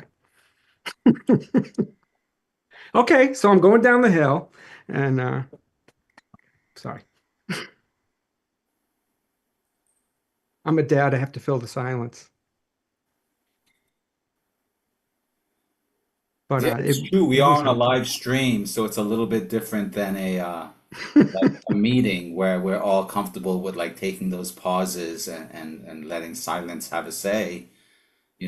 That's not that's but I think I've successfully kept my podcaster self, on a tight rein, so I'm not dominating conversations, but I can fill space with Well, words. actually, Patrick, you need to answer the That would be question. awesome. What's Yeah, the yeah. biggest surprise for you? Oh, okay, so I still mostly see myself more of a Jackson Pollock than a Mondrian. And so I think this whole year and change really like revealed two things, right? It revealed that I've internalized a lot more like information and know-how than I thought I had. So that's kind of like made given me this sense of like, oh wait, the bar is not that high. I am all like, I mentioned 127 days for my next Kickstarter campaign, but I'm also thinking of the anthology I want to put together maybe February of 2026, right? Which I would never have considered, but I'm like, oh, I've seen the pieces. I can do that. Like I feel a greater sense of like can do than I might have before. Um, so I think there might have been something else in that answer that I was going for, but I'll stop there with that.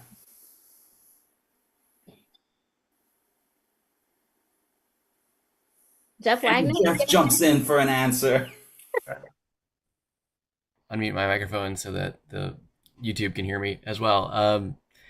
Yeah, so it's been interesting. I've been, using my live stream to interview a few folks, and also within some of the critique groups that we're in. I think this whole process has really unlocked something in everybody for KCU, because there's a lot of people like, hey, this was great. I love doing short stories. I want to make more, and I want to get them out there. I think there's some momentum building for some even like more low-key versions of anthologies amongst some of the creator groups to get out there. I know Zine Club is starting to roll. It's been amazing kind of seeing what this has kicked off. Not just the Kickstarter, but in terms of creatively for everyone involved. Yeah. Yep. Ditto on that. I loved doing a short and sweet, down and dirty story, 4 pages, and then it's done. I just wanted to say that. We talked about you last night, Bob, on Jeff's Twitch, and the fact that you told us how much you enjoyed doing a short piece and getting it done. And you did work quickly, and it's an amazing comic. So that's awesome that you had that discovery. And I had a similar discovery too, just in terms of, and it also started before the anthology because last year Jana and the crew did a workshop on 4-panel comics, and that was the first time I'd really tried the shorter forms. And then that just kind of flowed into the anthology and is now flowing out of the anthology. To answer the question, Besserat used the word surprised. There was definitely unexpected things and gains and stuff. But in terms of surprise, it wasn't really a surprise. We all knew at the very beginning of this that there was going to be a lot of work. But I guess I was slightly surprised that it really was a lot of work. And it was work that eventually, once you kind of, all right, I'm in it, Um, it was difficult and exhausting at times, but in a weird way also gave you energy to carry on and do it. And also knowing that we had a big group of people that we were supporting and that these comics were really awesome. But yeah, it was a little surprising how much work there really was to be done. So that would be my answer. I also should congratulate you and the team. Jeff, you were always in communication. You got back to me quickly. You coordinated things really smoothly. I felt like I never felt like I was not in good hands during this whole process. It was very informed. The pages were clear, all the information that you gave us to look up, and it's only through that that I formed my process. Cool. All those technical pages that you set up and all that, and it was really helpful. Thank you. Good. I'm glad. Like we kind of felt like if we weren't organized, that it would probably be another year before this thing was done. You know. Yeah, well, I think you answered questions that even people didn't even know they needed answering. So I think you went above and beyond. So it was a Cool. great job. Thank you. Sarah, that leaves you. What was I surprised about? I was on a lot of different committees. I wore a lot of hats because of my tendency to say, "Oh yeah, I can do that." And so I was most surprised at how many meetings I ended up getting called into, and it reminded me why I don't have a normal day job because I'm really bad at going to I'm really bad at doing things and also going to meetings. I can Right. choose one or the other for a day. It could be a meeting day or it can be a doing stuff day, but I cannot do both together very well. So it Sarah, wasn't could, entirely a surprise, but it was a reminder of what I need as a human and how to think about that going forward. Sarah, if I could just interrupt, I did want to take this opportunity to ask you if I could have your help on something. Yeah, absolutely. And You know how to find me. I'm not kidding, but I actually talked to my team about it, and it's like Sarah's on 100 things. She's doing. I so am on many 100 different things, but it also feeds me. This is I don't get out much, so helping people is like I really do enjoy it. It's just like sometimes we had this thing with we're raising chickens in our shower and they spilled their water and they were in a cardboard box and then it started rotting and it smelled terrible. It's like I've just been dealing with that this week. So we got the chickens out of the rotting box. My house no longer smells like rotting garbage. So like, okay, I can do things now. Sarah, Was you this want because of the to price of eggs? Well, we've always kept chickens. We've had chickens for like 15 years. And so one of them died. And that left us with two. And two is not enough chickens. The chickens do this thing called masculinization. If there are only two, they feel insecure. They feel like something's going to eat them. And so one of them will start crowing. And this has happened multiple times over the years to us. We live in a city like that. There are people living like 5 feet from this chicken coop. We cannot have crowing chickens at dawn. This is not, very stressful. So as soon as the chicken died, I was like, ah, crap, we have to go get chicks. And it's just one of those projects that has spiraled outside. It was unexpected, and we had to expand the outside chicken coop. So we're going to keep 6 instead of 3 because then we're less likely to get to 2. And it's yeah. It does sound like it would make a really funny zine or comic. Yes, it's just been the snowball of my life the last few weeks. I'm just like, okay, and then I've got these stupid birds sitting like next to my office, just like peeping all day and yelling at me. And they're so, like these are the stupidest chicks I've ever had. Like these are chicks that I offered them a dandelion leaf and they all like had a panic attack. I'm like, guys, this is a leaf. Like you're gonna go outside eventually and like have to deal with leaves. I don't. So It's gonna be a Sarah, if problem. you write a graphic novel based on these experiences, couldn't you then write off the expense of having the chickens and the chicken coop, etc.? Patrick, I like the way you think. I do in fact part of the most recent intensive I did. I have a story about dinosaur chickens that I started developing with Rivka's class last time I took it. So maybe it's time to I, revisit.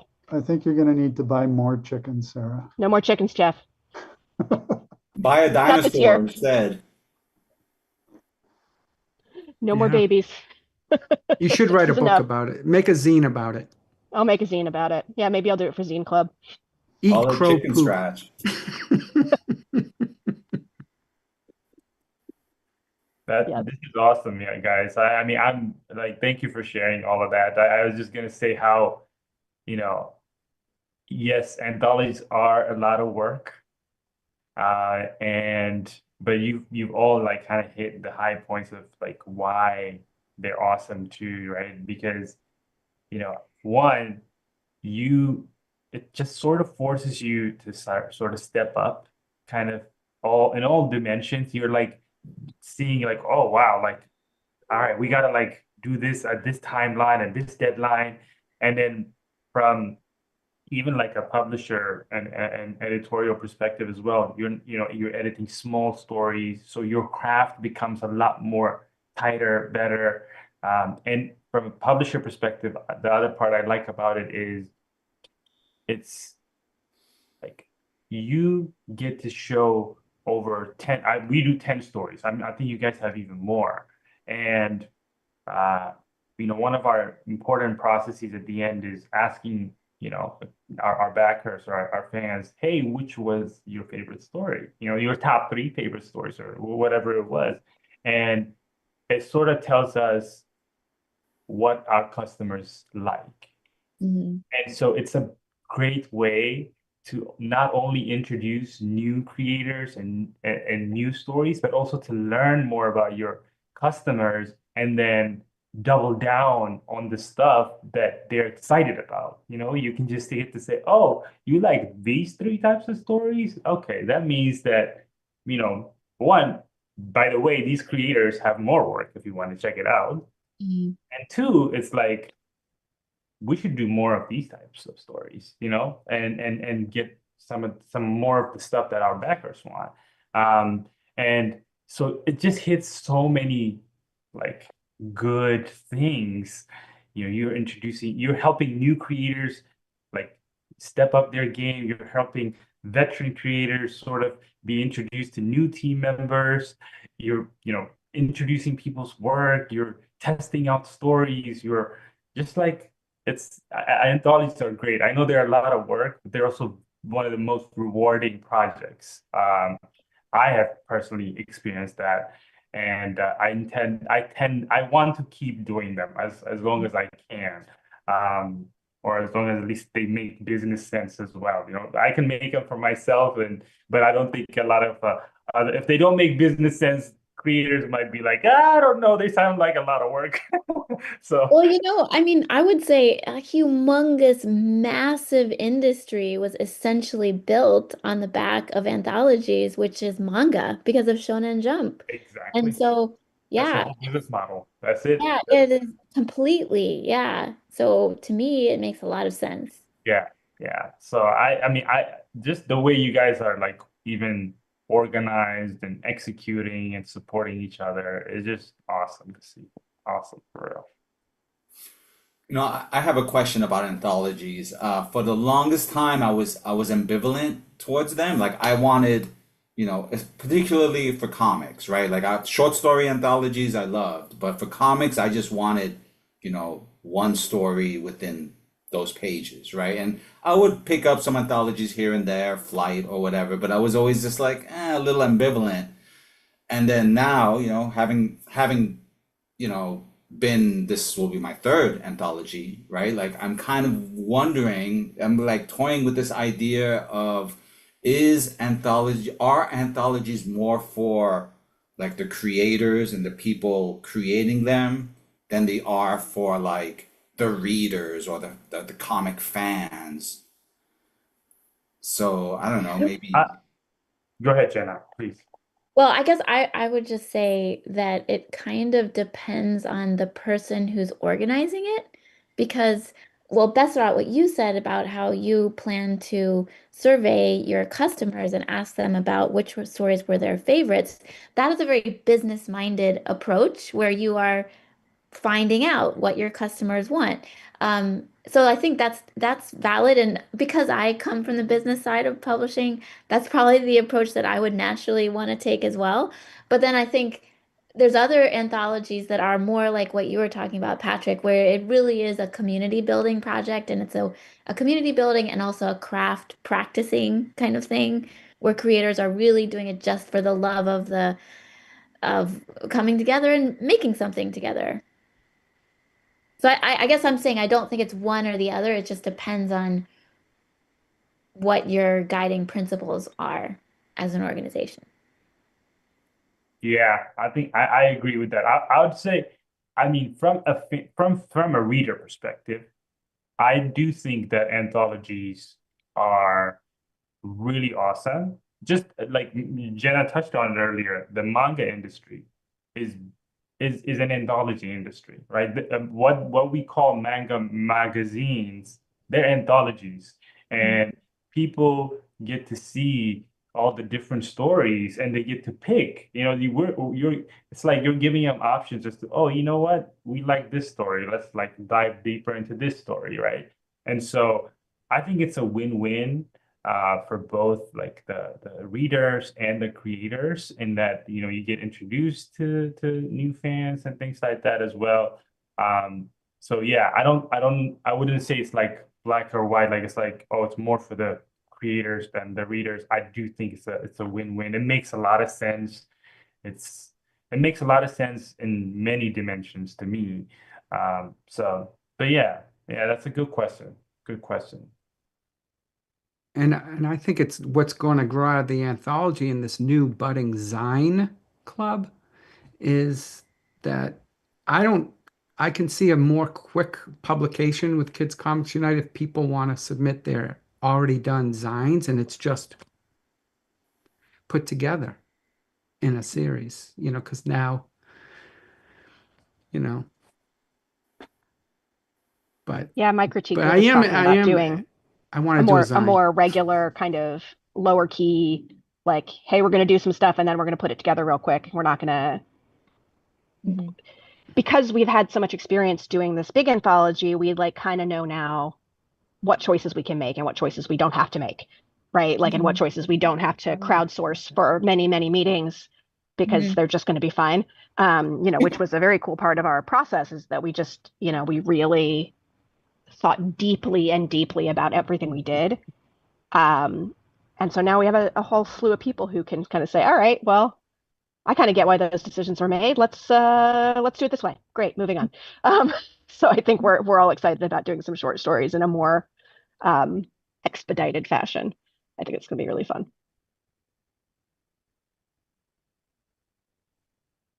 I When I went to this comic place, I met Gail Galligan, Mhm.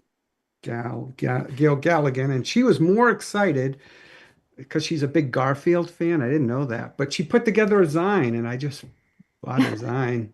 And it's John from Garfield, and it's a spin-off story, and she just put together, a nice little Oh, wow. black and white Zine based on John, and Garfield is hardly in it. It's just all encapsulating John's life. And she was very nice, and she was more excited about this than and it's stapled. It's Mhm. got, just a blue Mhm. cover. And then one picture of Garfield probably in the back and stuff. So it's just nice to see, like, yeah, and I'm excited about Zines too because you get to belt it out quickly and it's all you. There's no committee. There's nothing. It's just all you. Take it or leave it. So that's what's freeing about it. Did you meet her at the Boston Comics Fest or? Yeah, yeah. Well, the Oh, silver the Silver Union. unicorn had a show, and Hmm. my friend was in it, and I registered it, and I naively thought I was going to be like be able to like get a little nook there, but they're like, no, registering means you're registering for the show. You're just coming, and I'm like, oh, and and I'm like, oh yeah, thank you. I'm nobody. Thanks. Oh, I'll hang up now. And they were, oh my God, it was so cartoonish. The guy on the phone had this like austere, like he's like, no, you have to realize we take, I mean, this is put together for years. These are professionals. You have to be published, it's like, and I'm like, oh, it's okay. I'm just gonna go now. You know, I just want to hang up the phone. I just felt like, as he was talking, I was shrinking. Oh goodness. Yeah. So, um, so it was kind of funny. Besserat, do you go to a lot of shows? I used to, not anymore. I nowadays I go to maybe at best 2 shows a year. I would Mhm. like to go more, but parenting duties. Okay. And I guess what I meant when I was asking if you go to shows is like, do you exhibit at shows as Aton Comics or do Yeah, yeah, you? yeah. Right, Oh, okay. that's what I meant. That's what I meant. Like Mhm. for like yeah, comic convention Yeah. show and stuff. Yeah, I used to really go, especially like a few years back, Mhm. and hit up different types of events, not just Comic Cons. Uh, Mhm. but yeah, I've tailored down a little bit until things become a little bit. I adjusted the new lifestyle, and then Mhm. I'll ramp up. So, but yeah, do you attend, Jenna? And I don't exhibit at shows, but I do go to shows. I mean, I almost always go to MoCA because that's in New York City, which is near where I live, and then usually New York Comic Con. Basically, I try to go to the New York shows, and then beyond that, sometimes I go to SPX in Bethesda. Um, and I have been to San Diego Comic Con, although not in a number of years. Um, I have a dream of going to Angoulême, which is the big comics festival in France, and also Comiket, which is the comics festival in Tokyo. Haven't been to either of those, but I would love to go. Um, yeah. When you do go to shows, which shows do you exhibit at? So I've done a lot of the ones I've done were in the East Coast. I used to be there. I used to live there. So I've done Mm, like Awesome Con, Baltimore Con, like cons in Virginia. I've never done some of like the major cons like New York Comic Con or San Diego. mhm, I've done Texas, like Dallas Fan Expo. I've done what is it? The Houston Comic Cons as well. Those are a little more local. This year, I'll be doing Anime Matsuri, which is also a Texas animation convention or anime convention. Um, and so those are the ones that I used to frequent a lot. But I also do, as I said, I also do like other events and not just Comic Cons because some of my backers, my community, they're not big Comic Con frequenters, so I try to go where they're at, and so any events like African community diaspora events, things like that, I also try to go. Um, so yeah, did you when you say you wanted to attend, did you mean like a vendor or you want to just like be as a attendee for the ones in Paris and like Oh, oh me? Oh, just attending. Yeah. attending? Yeah, yeah. Gotcha. I like public speaking. I like Ah, big workshops. So yeah, if they want to invite me to teach a workshop, I will be there. oh, I think you should seriously consider being a panel speaker or a panelist. Like, so you by the way, you can reach out to them and be like, hey, Mm, are you looking for a panel and things like that? And that's like they're usually open to that kind of stuff, especially some of the if they're not a huge convention and things like that. And being a panelist also helps a lot with branding and sort of having a lot of folks follow you after that and things like that. And if you're comfortable with public speaking and that's actually a really, really, I think, good opportunity. mm. You have a lot of valuable industry insights and, you can share as well. So I highly recommend that. I Uh, actually have a funny story related to yeah. that. When I first was making the plans to launch my agency in 2019, I pitched some panels to New York Comic Con and Anime New York City. Um, and they accepted one of them. And my panel was called, well, it was basically about the differences between the Japanese traditional comics publishing system and US comics and like how American editors and publishers work. And the whole reason that I organized this panel is because I wanted to learn about this subject. So it's like I organized a panel just for myself. Um, and I suggested it and they accepted it. And then unfortunately, the Japanese person who I was going to have be on the panel to talk about the Japanese perspective had to cancel at the last minute. So I ended up having a friend of mine who's actually a Canadian publisher, but who works primarily with Japanese publishers. He sort of stood in to talk about the Japanese system. But anyway, the funny thing about this panel is that I thought this was like the nerdiest topic in the world and that I was going to be the only one who was so excited about it.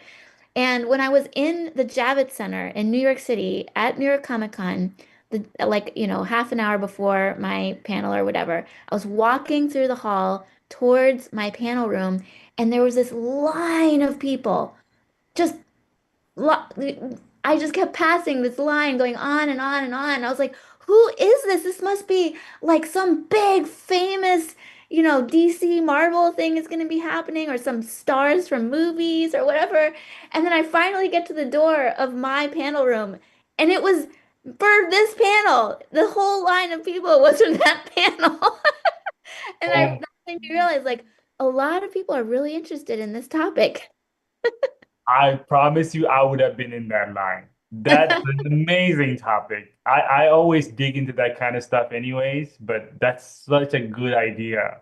Yeah, Wow. I actually would love to reorganize that panel because it, like I said, it didn't go exactly the way I wanted it to because one of the key people wasn't there. So yeah, maybe I should revisit it. 100%. I'd be there. Man, that kind of stuff is so interesting to me, especially as a publisher. It's Uh-huh.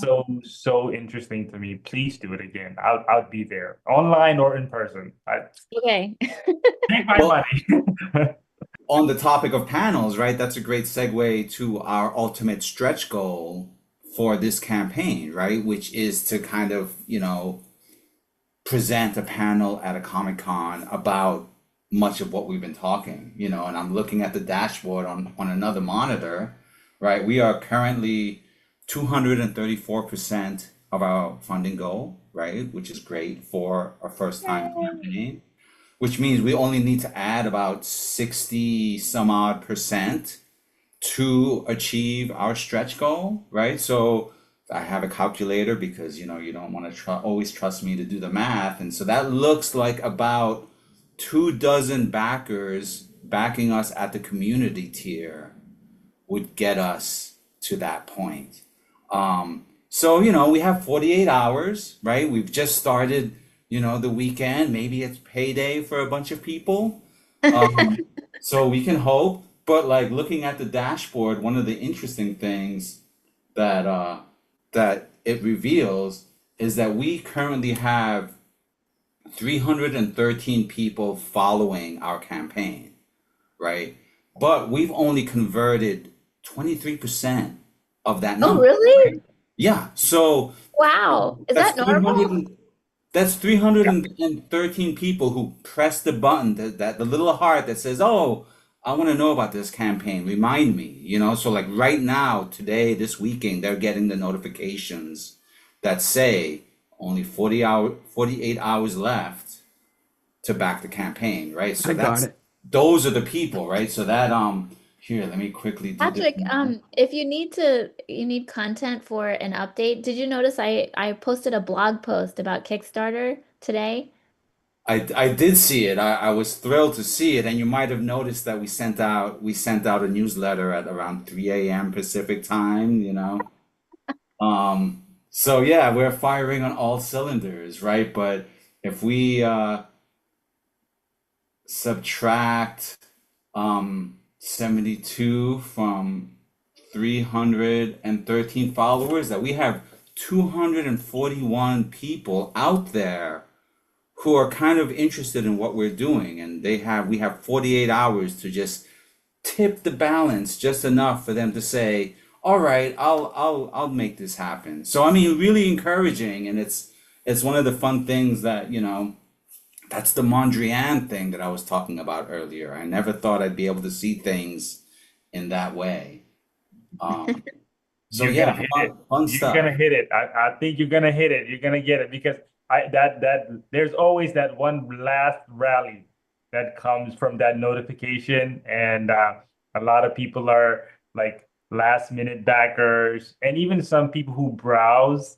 I found that there are folks who like to join the last minute, like are like looking at filtering by, oh, just ending. What am I about to miss? And then they'll get it. You got it. You got it. It's That's gonna right. happen. When did your campaign end? Did it end today? And it ends tonight at midnight. Let's Night. Okay. see. Where is it at? Right now, 8 hours left. 8 hours left. So And at what percent are you guys like 300 we something are, percent? yeah, we're at like 320%. That is amazing. Yeah. Well, congratulations. That is Thank so you so much. cool. No, this is I'm telling you, this is like it's Well, because I temper my expectations. I'm so happy that it blew my expectations. So I think I'm gonna congratulate all of us here because I think that your cover of your book is an awesome cover. That carry on cover, believe me, like the moment I saw it, I was like, oh, I'm gonna back that. Oh my God. And I would say our cover is really good. So shout out to Ellie, who's the artist who drew it. She did an amazing job. I absolutely love your cover and love the title. Let's go. That's just perfect. And again, good shout out to the cover artist from our book. His name is Salim Busuru from Kenya. And so all both stand up. Congratulations to all of us, really. This Yes. this is like seeing a book through from idea to finish and funded and campaign is such a huge thing. I mean, I'm so proud of us. So proud of all of us. Wow. What a feel good way to come to our like what our 2 hour mark. Has it been 2 hours already? Yeah. Yeah. Didn't even feel like it. Yeah, Patrick, I didn't know if we were gonna make it. I was like, 2 hours, a long time to be just sitting and talking, but it actually just felt like half an hour. Last night, Jeff and I talked for 2 hours as well, and it went really quickly. We were a little punchy because it was late at night, but it's all good. Yeah. Yeah, this has been fantastic. So maybe we should do like a round of final words, and maybe you know where can people find us, etc. Like for the sake of the evergreen nature of YouTube streams. Oh, excellent. It is. Oh, sorry, I had to go and mute myself on YouTube. Yeah, so Cesar asks over in the YouTube, he said, awesome chat. And is there going to be another KCU anthology in the future? Well, that is $1 million question. I I would say that I think there will definitely be books and publishing coming from KCU in the future, but I don't know for sure how it's all going to shake out. I think KCU is here to stay. So I'm hoping, it will be around 10, 20 years from now. And I know that we're going to evolve, but just as much over the next 5 years as we did over the past 5 years. And I think, like Sarah, what you were saying about how fun it is for people to just make things, even if they're a lot simpler, like I think that was for me also a big lesson. So this was a very ambitious endeavor. I think I'd like to find ways for us to equally do things that are a little easier and faster. So I don't know. We're looking for the balance. But Cesar, the answer is that I fully believe that we are going to be doing more exciting stuff that involves putting actual physical products out. You guys should definitely do this again. Um, I think that anthology, like I know the first one is always a lot more work than the next few ones, or at least that's how been my experience.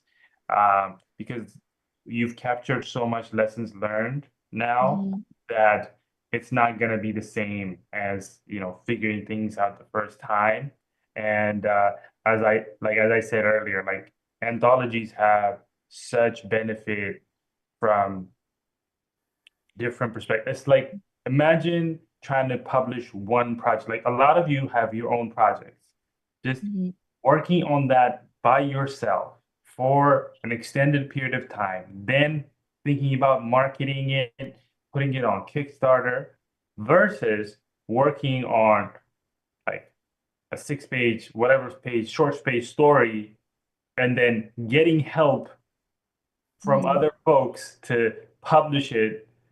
Yeah. That's like such Yeah. like you're taking a risk. If you even want to try out an idea, you had like this idea and you want to try it out, you can put it on an anthology, see if people like it before you invest, so much time and energy and effort into it. So like I think that even from whether it's from a creator perspective or a publisher perspective, it's much I have found it's much quicker to publish an anthology than a book by one individual creator. Like Mhm. especially if you're doing a graphic novel Mhm. or like that book length, it's much quicker to publish an anthology because everybody's working simultaneously. Mhm. Versus you're not waiting for one creator or one team to do so many pages, which is Mhm. going to take a while, but everybody's doing their spot. Okay, turn this in between this timeline, publishing it at this time. So it's very advantageous and all around. Customers, readers also get the benefit of diverse set of stories, diverse art styles, colors. It's Mhm. always a win. And I think anthologies are always a win. So I highly recommend you do it. I will definitely do it for our Etan Comics. And so yeah, definitely please do it. And I hope to join you. I hope to join you in one of these in the Yes. anthology. Oh, that would be amazing. Oh my gosh. I learned so much too. It's crazy. My big hurdle is marketing and promotion and the publishing side of it, and it's such a fearful little forest for me. But this anthology really brought to light a lot of the intricacies and how you did it. So I don't feel as lost anymore. I feel like I have a guide through it, and that it really is. An anthology helps pick up people and strengthen their weaknesses as they go through. And we all sort of help each other through it. And it's really, really great. Yeah, it's also a lot less lonely on my days. Like a Yeah. comic. Yeah. Unless you like lonely. No, that's fair. That's fair. But from my experience, like with like most other creators, comics is sometimes can be so lonely. You're like working on your project and you're like racking your brains trying to figure things out and trying to find community, and everybody's doing their own project. And like when you're working in anthology though, you feel like all of a sudden you got all these teammates doing the same Mhm. thing. Like, oh yeah, like Yeah. we're doing this. Like, and that's what Jeff said earlier. Like it feels bittersweet when you end the project because you're about to like kind of go off on your own and do your thing again. And it's like not, so you know, anthologies is always a good idea in my opinion. And Cesar says in the chat to you, Besserat, strengthen numbers. So, and so with that, maybe we should start with you, Besserat, and just a little bit of a closing statement. What's next, where people can find you, and what you want to put out into the world. Yeah. Firstly, thank you so much for this. This was awesome. Um, for us, for Edan Comics and for our publishing company, so Carry On Anthology, wrapping up tonight. I think 8 hours or so left. and I'm going to be very excited to put that in people's hands. And then the next focus, as I mentioned earlier, is going to be a project we have coming up for Halloween timeframe, a new sort of monster hunter type lore inspired by Southern African Zimbabwe folklore. So I'm very excited about that. And for anyone who wants to sort of follow our work, our journey, you can find us at Etan Comics, ETAN Comics. It's on my name here on the video at all channels, whether it's Instagram or YouTube or anything. Just type it on Google. Everything will come up on there. Yeah, we are focused. A lot of the work we do is focused on sort of letting people get into the world of African culture, African folklore, sci-fi, mythologies, which I feel hasn't been explored, not nearly enough as any, whether it's like Asian mythology, Greek mythology, and there's just so much there that's so awesome. So if you're looking for just, a moment of escape into something new, or you just want to expand your personal library, or you just like learning new stuff, check us out. Reach out to me as much as I can. I try to engage and DM people and talk to people. So reach out, and yeah, I hope to hear from you all. I'll pass the baton on to you, Bob. I just go blank whenever anybody says that. I don't know. I don't even know what the question was. I'm just completely lost. I was so sucked into what you were saying. How do people sign up for your newsletter so they can buy Luna Lily when it comes out? Oh, I put my website up there. My newsletter is up in the upper right-hand corner. But the biggest hurdle I had, and I think I touched upon it with Jana, is I do sort of, and I've avoided it in my story, is I have a mixed couple. My protagonist has a mixed couple in the story. And last year I went through an intensive, and I had a couple of people in my critique group going, if you do the research and you put care into it, you should be fine. You shouldn't feel like you aren't entitled to write it. So I sort of just kept the fantasy, I kept the science fiction, and I just kept it on the family. I did not get into any of the mythology at all. Um, so So and Bob, where should people find your newsletter? What is the exact URL? it's bobtebow.com. And I put the URL in the chat if they Okay. want to. And I posted on the KCU too. Okay. So, and Jan, did you get it? I sent it, but you'll see it somewhere, and you probably get a bazillion emails. But I'm in that log jam. Uh-huh. I know how many. It's hard to keep track of them all. So I'm excited about that. And I'm excited. I'm getting printed this year. And it's two Kickstarters, the anthology and this. And it just feels more like momentum. It feels like, yeah, from the loneliness, like Besserat was saying, it is true. It's like, KCU's my family. It's like I work and then I just type. And I make chats over at the KCU, and that's it. But if I didn't have that little window of light, it'd be a slog. Jeff Thank you. Larkin, I saw your question in the chat. I think it's fine for you to share your screen. Okay. Sure. If Bob is passing the baton to me, I can show you where you can find me. Are you seeing my website now? Yes. Yeah. Okay. Oh, So you didn't take the baton. Okay. Well, I'll just put that's it. lovely, Bob. Yeah. Did you just make that for me? Nice. JeffLarkinArt.com is my website, and you can find picture book stuff here, and the graphic novel, the graphic memoir I'm working on is here as well. And then if you want to subscribe to the newsletter, it is over at jefflarkincomics.substack.com. Oh, And I'm just getting going on this. So that's where you can find my stuff. And that's what I'm working on. And I will pass the baton over to Sarah S. Birthday Cake. Hello, hello. You can find my work at saraesteinberg.com, Sarah with an H. E for my middle name, because there's too many Sarah Steinbergs out in the world. And yeah, I've got a weekly webcomic coming out and a newsletter. I'm looking for work as a colorist, so if you ever have any coloring jobs, feel free to call me. And yeah, I'd love to keep in touch about whatever's coming next. All right, who's next? Lost you all on my screen. Patrick.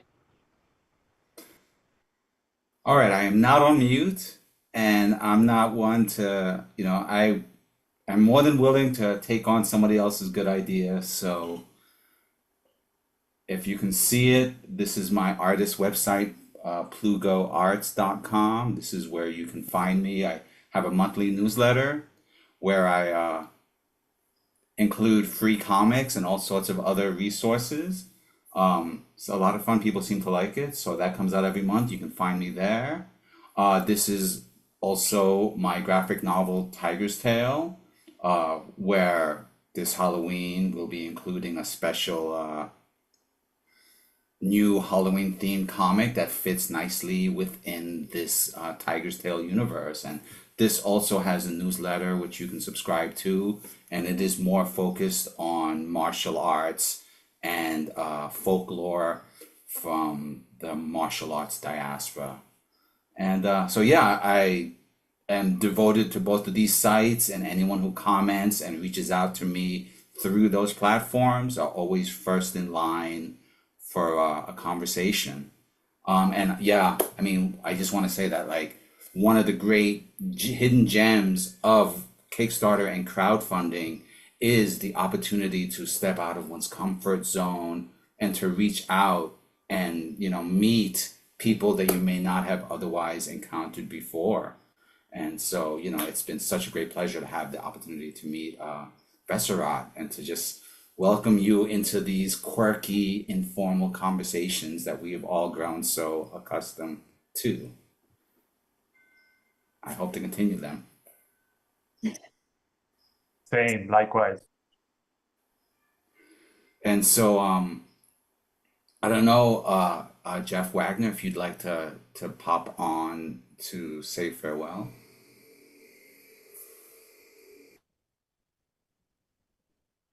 Okay, yeah. I'm Jeff Wagner. I create comics with my wife, Ashley. You can find us everywhere as Wagworks GA. That's G for Jeff with a G and A for Ashley, including Instagram, our website, wagworksga.com, and also Twitch. I have really enjoyed my chance to chat with everybody. I've done, I think, 4 interviews over the course of this Kickstarter campaign, and I kind of want to just keep going with it. So I may be reaching out to some of you in the community just because it's really fun to chat and get to know y'all. So keep your eye out for that. I'll make sure to post them on KCU when we're doing those, by the way. And also, big shout out, you can find our work at Coretunes right now. The Discord, or the Substack, coretunes.substack.com. Yeah, and that's about it.